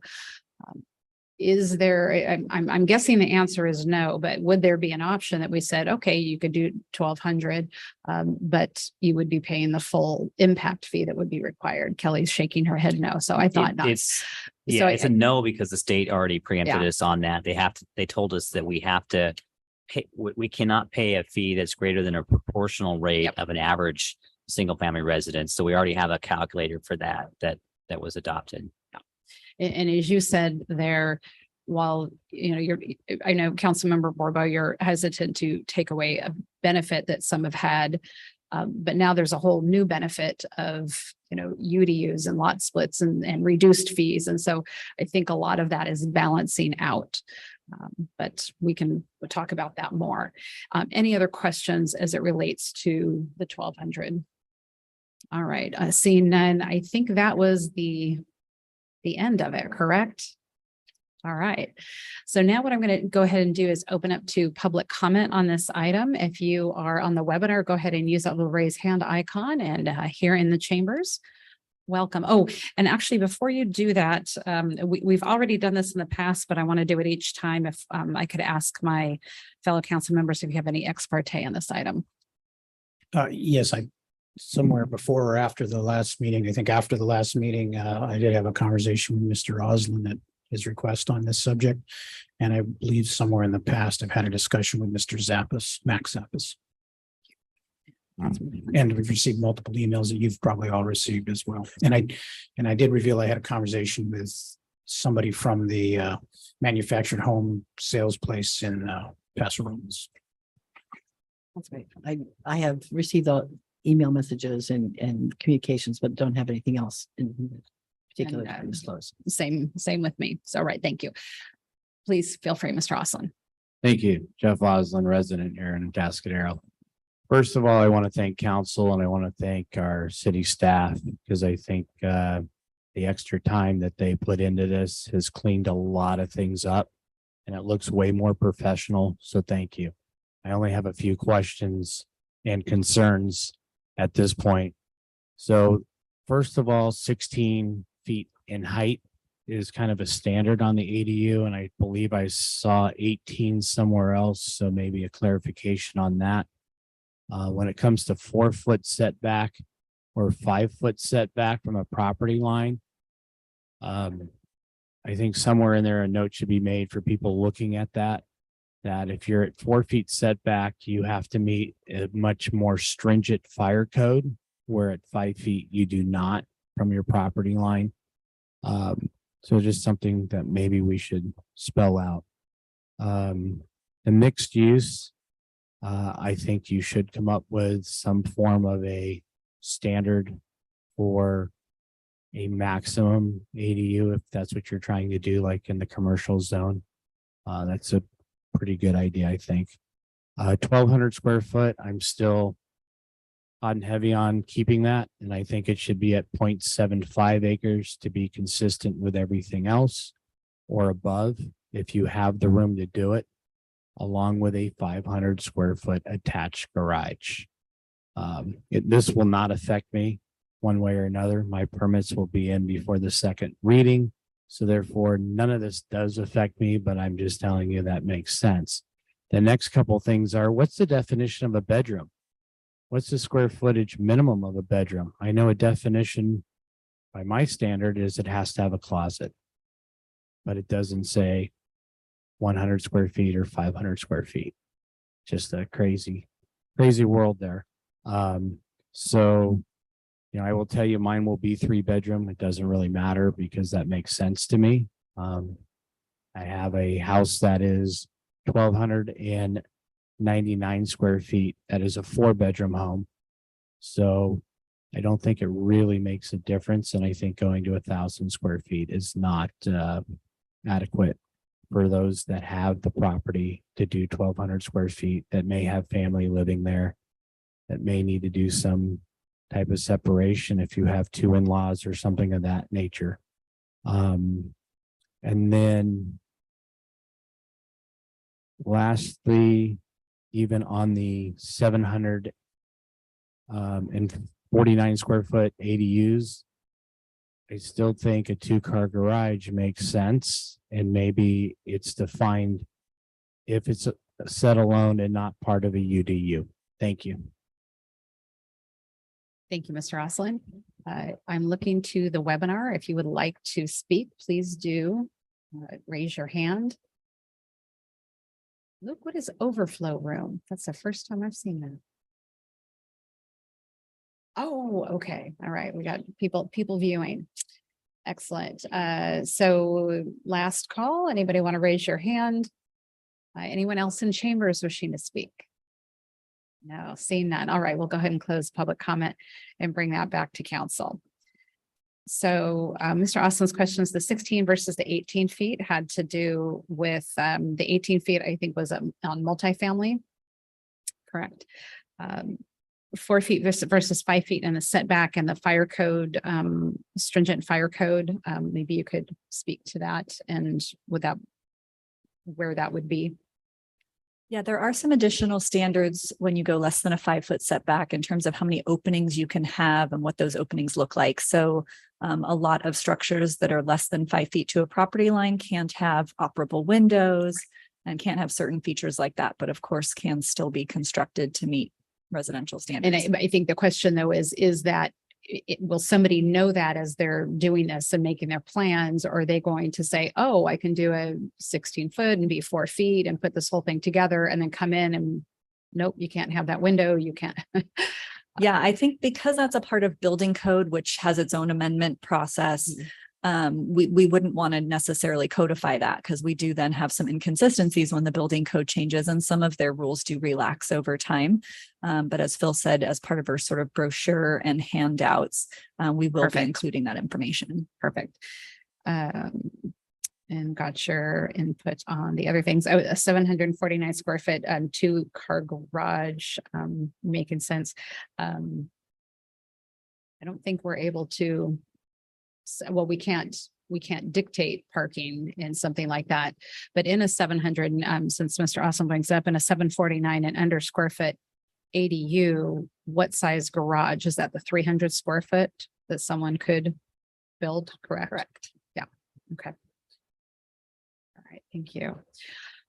Okay, so bringing that back for conversation. For my notes, I think the two things we seem to be in consensus on everything with what staff's recommended, and the 2 places where we're really looking for some more direction are on the 3 possibilities of the mixed use footnotes. So why don't we take a look at that, and then we'll move on to the 1,200 square foot size.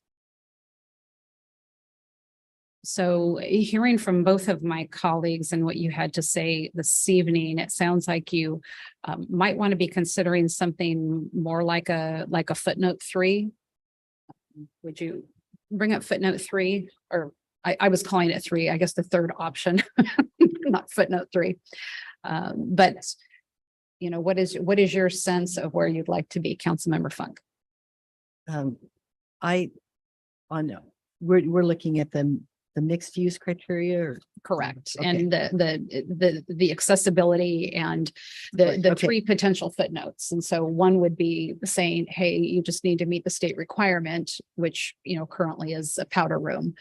Or we could say, you know, you could have one unit not to exceed 500 square feet, or you could have one unit not to exceed so much percentage wise. Right. And I think that we should set a standard that doesn't require not leave the only option as doing a powder room on the floor. That's just silly. We ought to do something that allows for a functional unit on that ADU. And it should be modest in scope so that it doesn't get to be and doesn't take over the whole space that otherwise would be commercial. So, I'm comfortable with a 500 square foot, and not to exceed, or I'm comfortable with a percentage or a combination of those, as long as we, allow for something functional that's small. It is a question for staff on this. Is there any issue though, in terms of saying 500 square feet if, if the units upstairs are 1,200 square feet or 1,500 square feet, and to say, well, gee, we're forcing the ADA, the person in need of an ADA unit into a very small unit. Is there any issue relative to that? Somebody saying, hey, I'd like to rent a 1,200 unit in this, building, but gee, I need the accessibility, and the only thing you're making available to me is this little 500 square foot unit. Interesting comment. I don't believe that there is a conflict with doing that. Like I've said before, a lot of these larger projects with larger units are going to have an elevator. Understand. Precluding this. Right. This is But I mean, not the most common thing, but I see what you're saying. It's unfair. I have the smaller unit and everything else upstairs is bigger.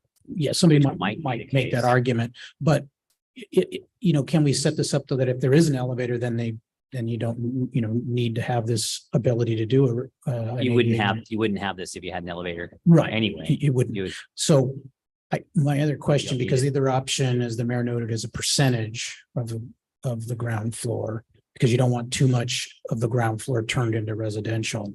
But on a larger property, could you have it as saying, 500 square foot unit, or, I don't know, 15% or something of the ground floor, whichever is less. So if you had a very large ground floor, it could be a little bigger than 500, but You're saying whichever is less. Whichever's Actually. yeah, okay, no, you're 15% right. Yeah. Right, or whichever is greater. I'm sorry, whichever is greater. Yeah, That makes better my sense. mistake. So, I mean, that is certainly an option. You can do that. We're kind of flexible here on how that can be Yeah. interpreted. but We're I, also wanting to make sure that you can't do this if you do an elevator. And so we're actually talking I about. that believe now. we need to add that I language was in just here. going Yeah. to. yeah, We're recommend working on that. that now. As so, right, because there's no reason to allow this if the building has an elevator and has accessible units upstairs. Yeah. But I much prefer this over the powder room option, because like Councilmember Funk said, that doesn't make sense to me. But this makes sense, limiting the conversion of ground floor commercial space to residential. This is a sensible way to limit that, this or the percentage or a combination. So if we did something like a combination, Ms. Gleason, maybe you'd have a sense, would you say, and I guess we're trying to look at, what might a typical floor layout be? So would we say 10%? Would we say 20%? Or what would,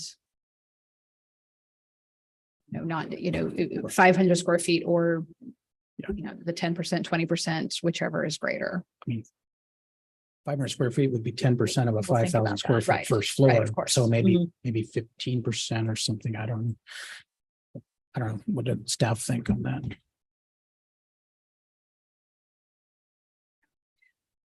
Almost thinking that 10%, because if you're going, 5,000 square feet, 10%. So then you say anything greater than that, you get 10% and you'd be adding on to it. Yeah. How does that sound to you, Councilmember Funk? Okay. Yeah, I'm into that. Yeah, so I think we're kind of leaning towards the 500 square feet or 10%, whichever is greater. Staff have any thoughts, comments on that? Thinking about that. So let's see, that's 10%. Well, that's, I mean, the idea is a much bigger project's probably going to have an elevator, right? So these projects that we're dealing with probably are in the 3,000 to 4,000 square foot range maximum for their commercial area. So that does seem to work. You're probably always going to end up with that 500 square foot being the larger. Let's say, because otherwise you've got, let's say 10% of, yeah, you'd have to be at 5,000 square foot. Or more to, yeah, so if you were. at And What if you put an 6,000, upper limit on it that said, 500 square feet or 10%, whichever is greater, but not to exceed 1,000 square feet? That would work for me. Yeah. And that way you don't end up with somebody converting 10% of Yeah. Kmart into. Yeah. Exactly. yeah, let's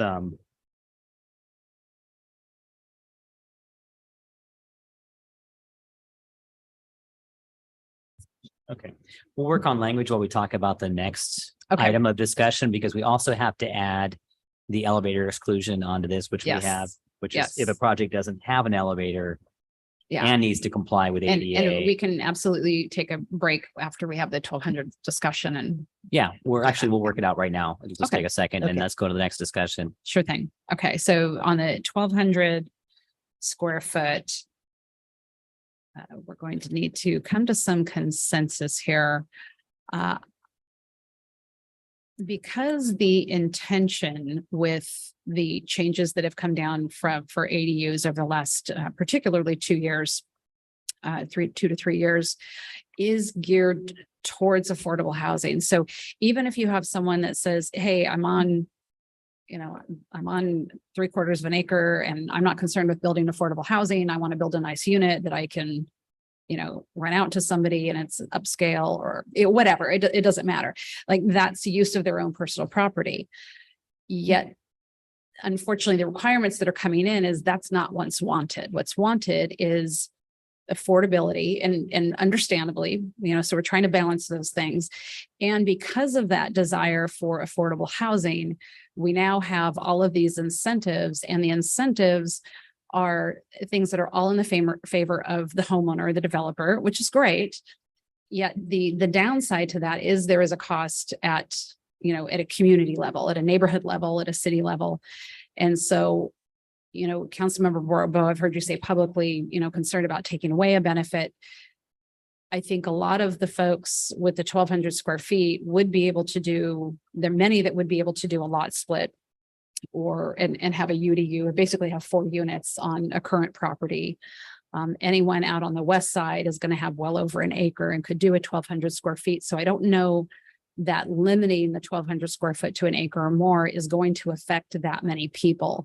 I don't think we know what that number is. I've asked, we don't have a specific number of properties, but when it comes down to those who aren't on septic and who would be less than an acre and wouldn't be eligible for SB 9, I think you're kind of whittling that number down. So it's not, but I don't think we have an exact number. Would that be correct? Yeah, we didn't look at parcels that weren't eligible for SB 9. SB 9, our urbanized area is actually much larger than sort of our urban services area, which is where those smaller parcels are. So I would say that anywhere that is smaller than an acre and on sewer, you can probably do SB 9 as well as a second unit today. Okay. So that's just my thinking, because with the ADU, again, you come with the reduced fees, all of that. There are a lot of benefits that someone is getting. So just that conversation of taking away a benefit, but yet they've been given many benefits. So I'm trying to balance that out a little bit. Yeah, the thing is there's an unknown number of properties, presumably small in number, who currently could do a 1,200 square foot thing, ADU, that, might not be able to with the 1 acre limitation But I'm gathering, that number, you expect that number would be very small. Yes, the number that could not also do SB 9 now as an Right. added benefit. Right, understand that, there'd be a trade-off if somebody's in the Seward area, they now actually have, some greater options.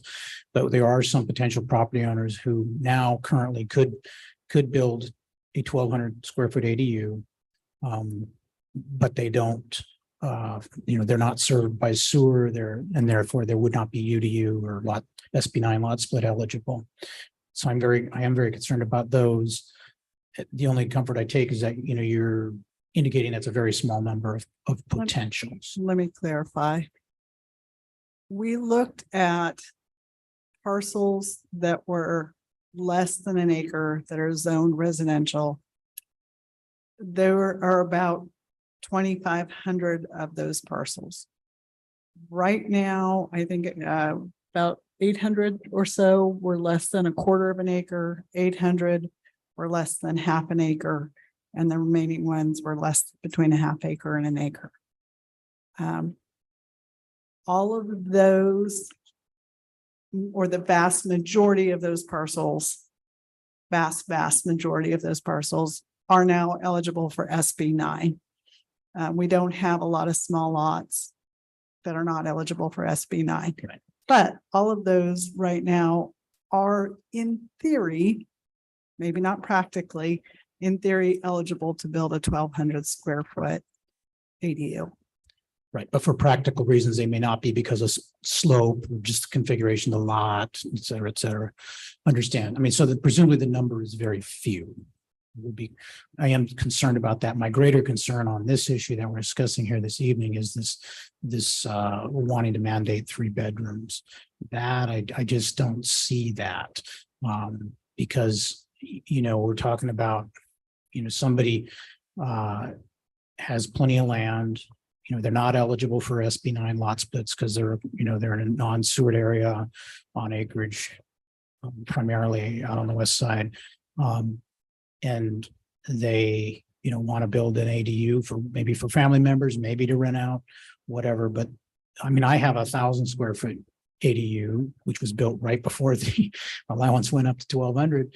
I mean, I would have loved to have 1,200, but I certainly wouldn't have made it a 3 bedroom. Okay, so let me. So my point being that. So I'm hearing you on the 3 bedrooms. So let's, I'm I'm willing to give on that, Councilmember Funk. Yeah, I don't think we need to require 3 bedrooms. It Okay. sounds like most people are going to do that anyway. And if somebody who meets all the other requirements here wants to do a 1 or 2 bedroom unit for their own purposes, it doesn't sound like there's that the downside is damaging enough to justify or placing a limitation on what people want to do with their property. I think we're in agreement. Let's go ahead and scratch the 3 bedroom. It seems like probably enough people will choose to do that, who choose to go over, but and if they don't, then we're going to be okay with that. I think there is so much incentive with the 1,000 square feet and under, especially with the stock plans. And so we will probably see a lot going in that direction. And then when we do the study to show what affordability is, we're still, I think, going to have a large swath that are going to fall into that. So we should be good. I would further comment on that particular one, that I do like the requirements in here with regard to setbacks. And I think the acre is there. I mean, the issue is not so much that you're taking away something that somebody can do with and adding all these extra units, but they're doing that also takes away something from the neighbor next door who was expecting to live in an environment where things are a little more spread out. They got acreage and space, and suddenly you've got the neighbor's grandkids are living 4 feet from their property line, or whoa, okay, this is not what people were expecting in the community, and it changes the character of how space is used. So I think if we're going to allow those larger units, that we should limit it to, as proposed in number 2, to properties of an acre or more, and with the setbacks that are proposed. I agree. Good setbacks make good neighbors. Yeah. All right. So I think what I'm hearing is consensus on number 2. everything you have there, but removing the 3-bedroom. And then, let's see, 10 feet. Yeah, 10 feet from the rear and side. Do we want, on number 1, there's, you've got a 3-foot setback for a second story. Do we want to include that That's 3-foot additional setback, right? I mean, on a that's second, on a layer. second story, a Right, I layer? mean, Yeah. it's- And again, that's to kind of prevent, one of our concerns that we talked about back in early September was that overlook. And Right. so wanting to make sure that we kept that space and moved back a little bit so that if there is a second story, Mhm. there's that increased privacy. Yeah, I think, we already have the additional setback, so that they're gonna be at least 10 feet from the side and rear. Which in our current code, it's like 5 feet, right? 5 feet So side, this is already creating 5 feet that, on side. yeah, 5 feet on the side. So this already moves them back more. And I don't think we have to dictate the design of the second story. Okay. That's my. How are you, sentiment. Councilmember Borbo? I can live with that. I mean, I mean, my initial thought is I like the idea of the additional 3-foot setback. But I can live with that. I don't like imposing, additional costs through additional dictates. So I can, live with that as is. All right, I think we have consensus then. So we're looking at the 1,200 square foot allowed on an acre or more. This setback of 10 feet on the side and the rear property lines. 18 feet height limit, and of course, all other property development standards. Perfect. So we'll go with number 2. We'll take number 2, Phil. Door number 2. Good Has ended. choice. All right.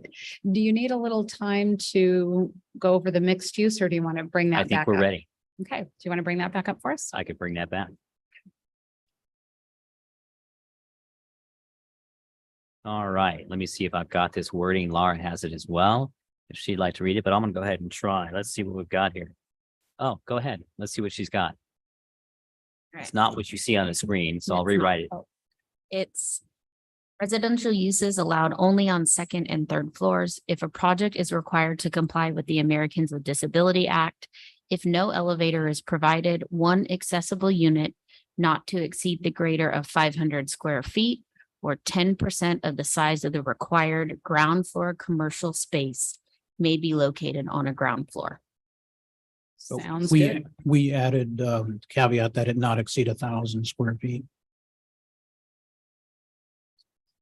Oh, yes, 10%, not to exceed 10%, 1,000 yeah, square 500 feet. square feet or 10%, whichever is greater, but not to exceed 1,000 square feet.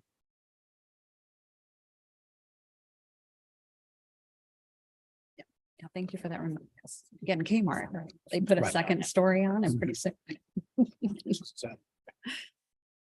So you want another and not to exceed 1,000 square feet You're right. total. For the Yes. 10% shouldn't exceed 1,000 square Okay. feet. Say and or but, actually. The word required is giving us a little bit of grief on the commercial space. We do want to require commercial space, but we don't have an amount. And so it's still a good usable word in there. We just thought about that a little further. Sorry, add more confusion. I think it's okay.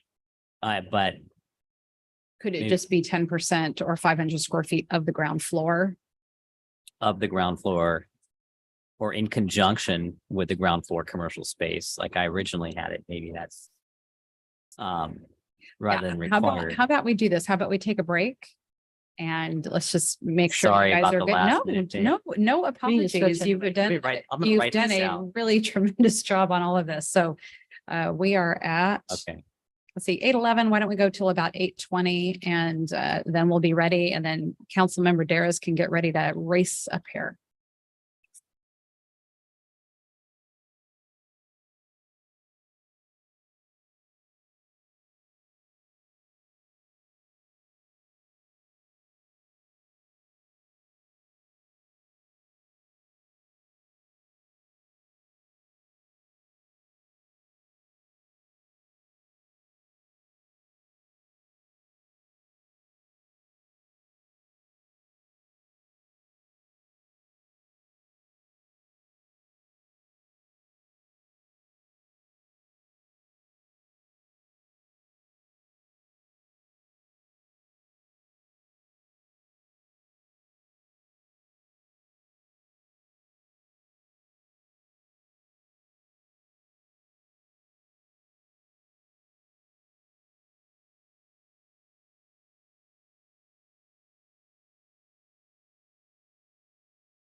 We'll let that go.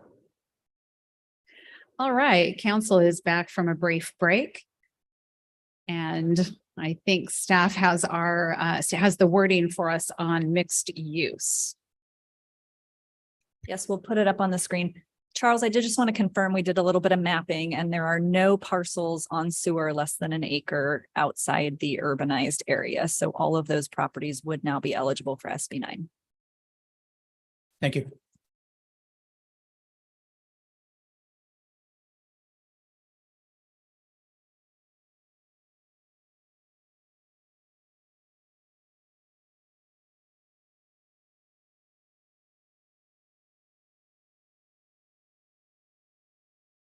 There we are. There's our language.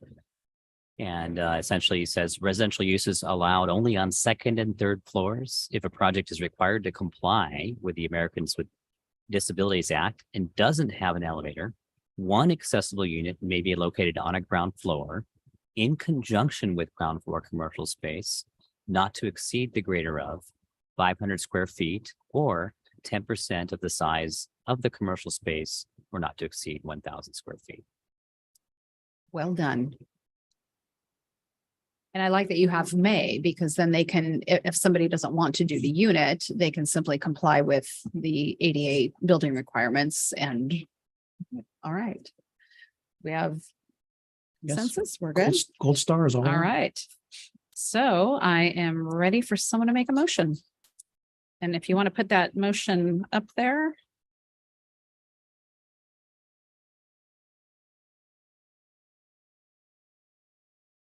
All right. There's only three of us. Okay, I will move the recommendations as listed before us with the inclusion of the typo fixes that staff identified previously.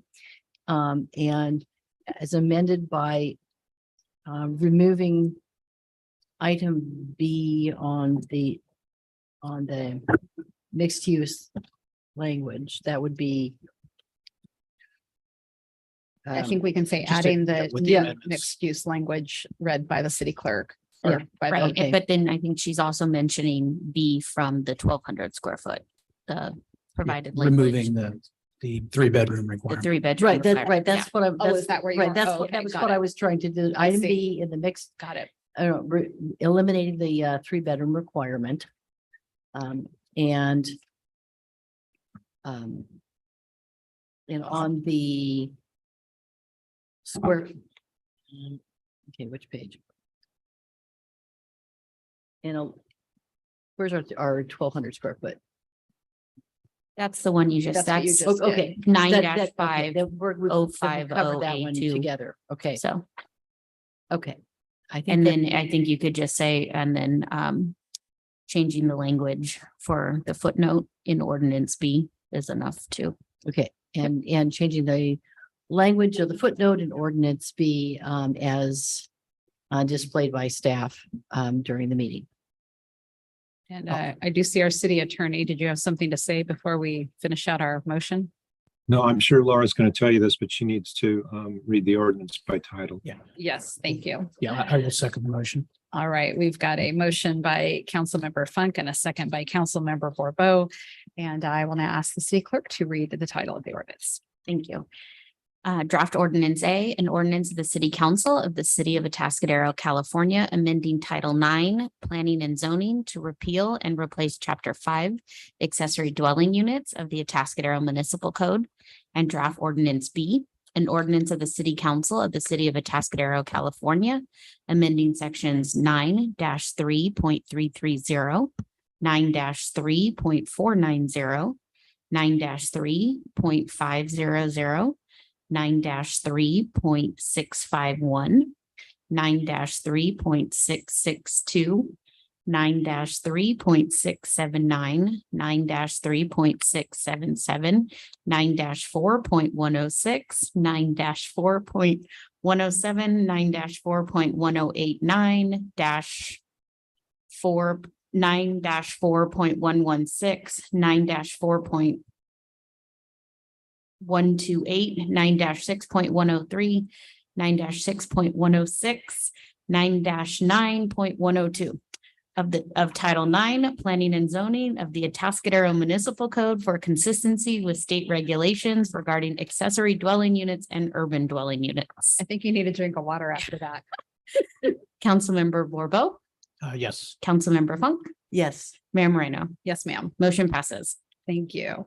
And thank you, staff. Well done. I know it was a lot of work on that over many, many months and appreciate it. Pulled together something really good. And thank you to my colleagues. Well done. And we will now welcome back Councilmember Daris. Happy. And now we are moving on to our one management report, which is the on the Wrestling Bacant statue enhancements. And this will be our Public Works Director, Mr. Nick DeBar.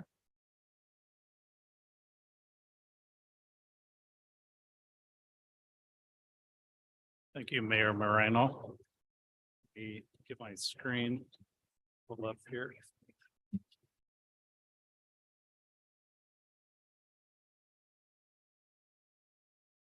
All right.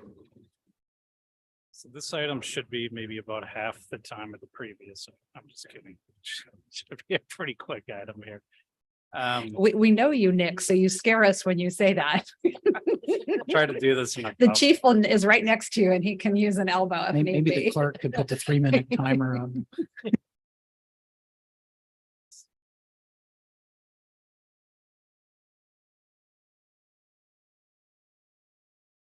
Okay, here we go.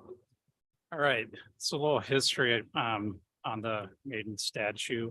In 2005, there's not a master park plan for Sunken Gardens, which is kind of interesting, but it is a passive park, so there's not a lot of athletic fields that need to be planned and everything else like we did with the pickleball courts.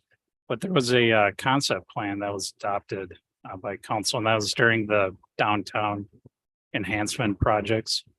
And part of the project included removal, restoration, and replacement of the Wrestling Bacante statue. By the way, this statue has probably maybe 3 different names that we've seen, 3 or 4, but I think the official name is Wrestling Bacantes. This actually statue is a solid piece of Carrara marble. It was donated it was commissioned by the Italian government and then donated to the 1904 World's Fair. And then our city's founding father, E.G. Lewis, purchased it and donated to the colony. So currently there's one of the things that didn't get done when this was replaced was some enhancements for the statue. If you recall or seen that before, there was like unfinished concrete base that was placed on. And recently we had in the budget in the CIP, we had $15,000 to do some enhancements to that. We actually found a lot of the old bricks from the old City Hall building that fell off this building out at the courtyard. We repurposed those with some white marble that was given to the city as well, and incorporated that design, the base of that statue, incorporating details from the City Hall. So if you ever go out there and look up at the rotunda areas that surround this room, it actually has these diamond shaped patterns in it. So we also are in process of doing some irrigation, extending irrigating that area. We need to do a little regrading just to get positive drainage away from the statue base. Then we're also working on a monument with a plaque. So there's not a monument currently there or a plaque. Through this process, we actually, the statue kind of faces towards a fountain, and it's, I'll go back to this slide here, but it's located right in this area here, but it's only has one side of it has a sidewalk to it, and it's not the front side of the statue, it's actually back side of the statue.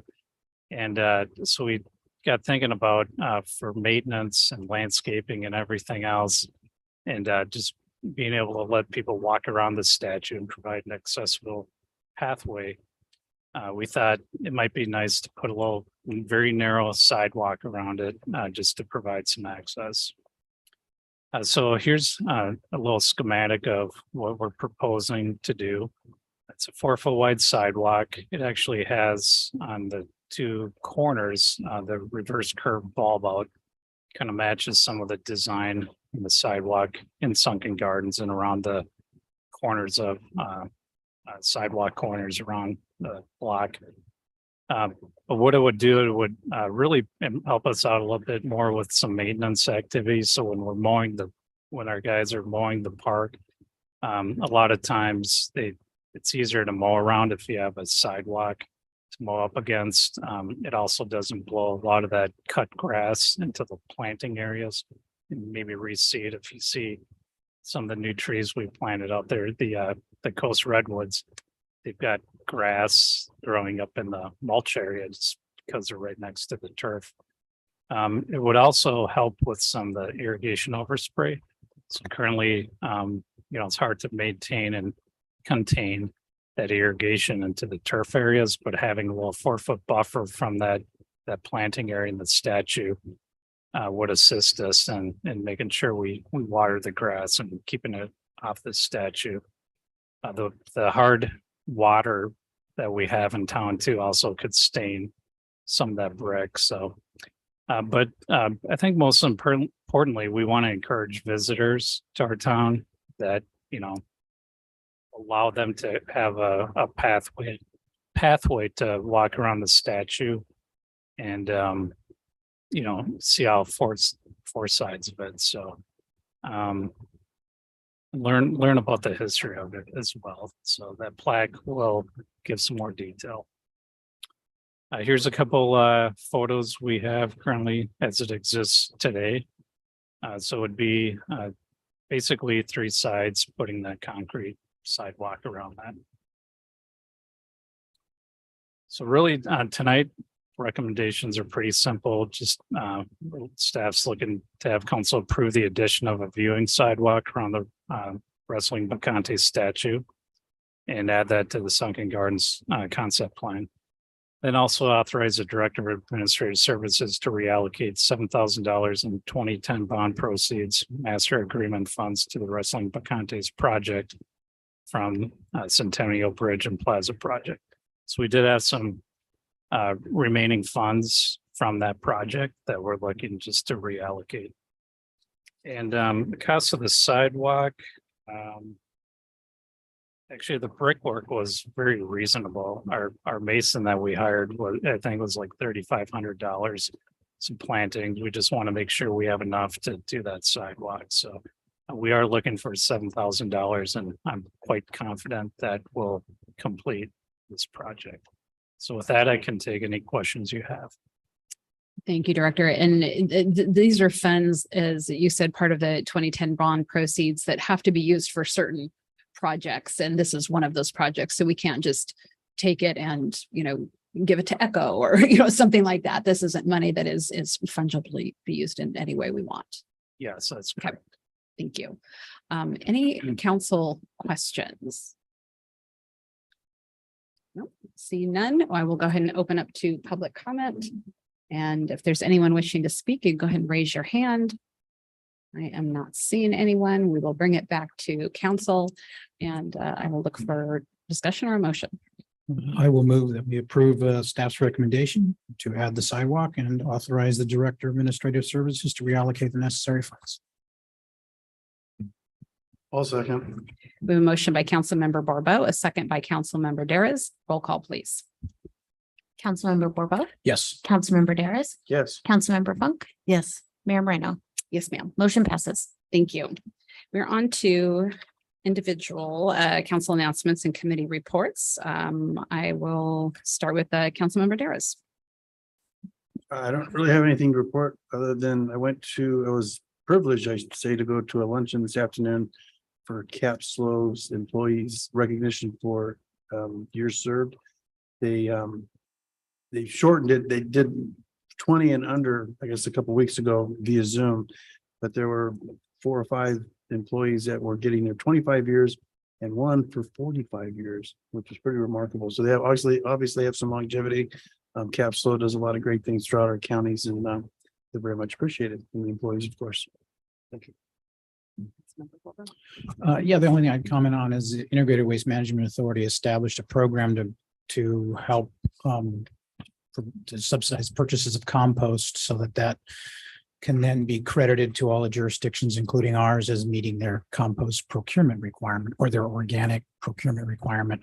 And that program is up and running and has participants. So they are already generating credits in that regard for jurisdictions, including ours. Although the governor just recently signed legislation that delayed the penalty phase for not doing that. So there's a little more time, but it's good that the IWMA is getting a program up and running to help the cities comply with that.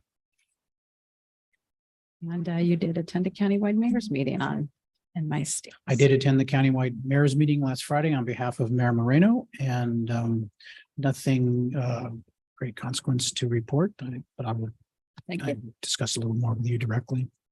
Thank you very much. Councilmember Funk. Yes, I had a meeting of the HSOC Executive Committee last week, and we continue to move forward in implementing the strategic plan on homelessness. And pursuant to that I was also involved in a meeting this afternoon as part of the oversight of the data work to be done. The county information systems is working very thoroughly to make sure that the data solutions meet the needs of a whole variety of constituents.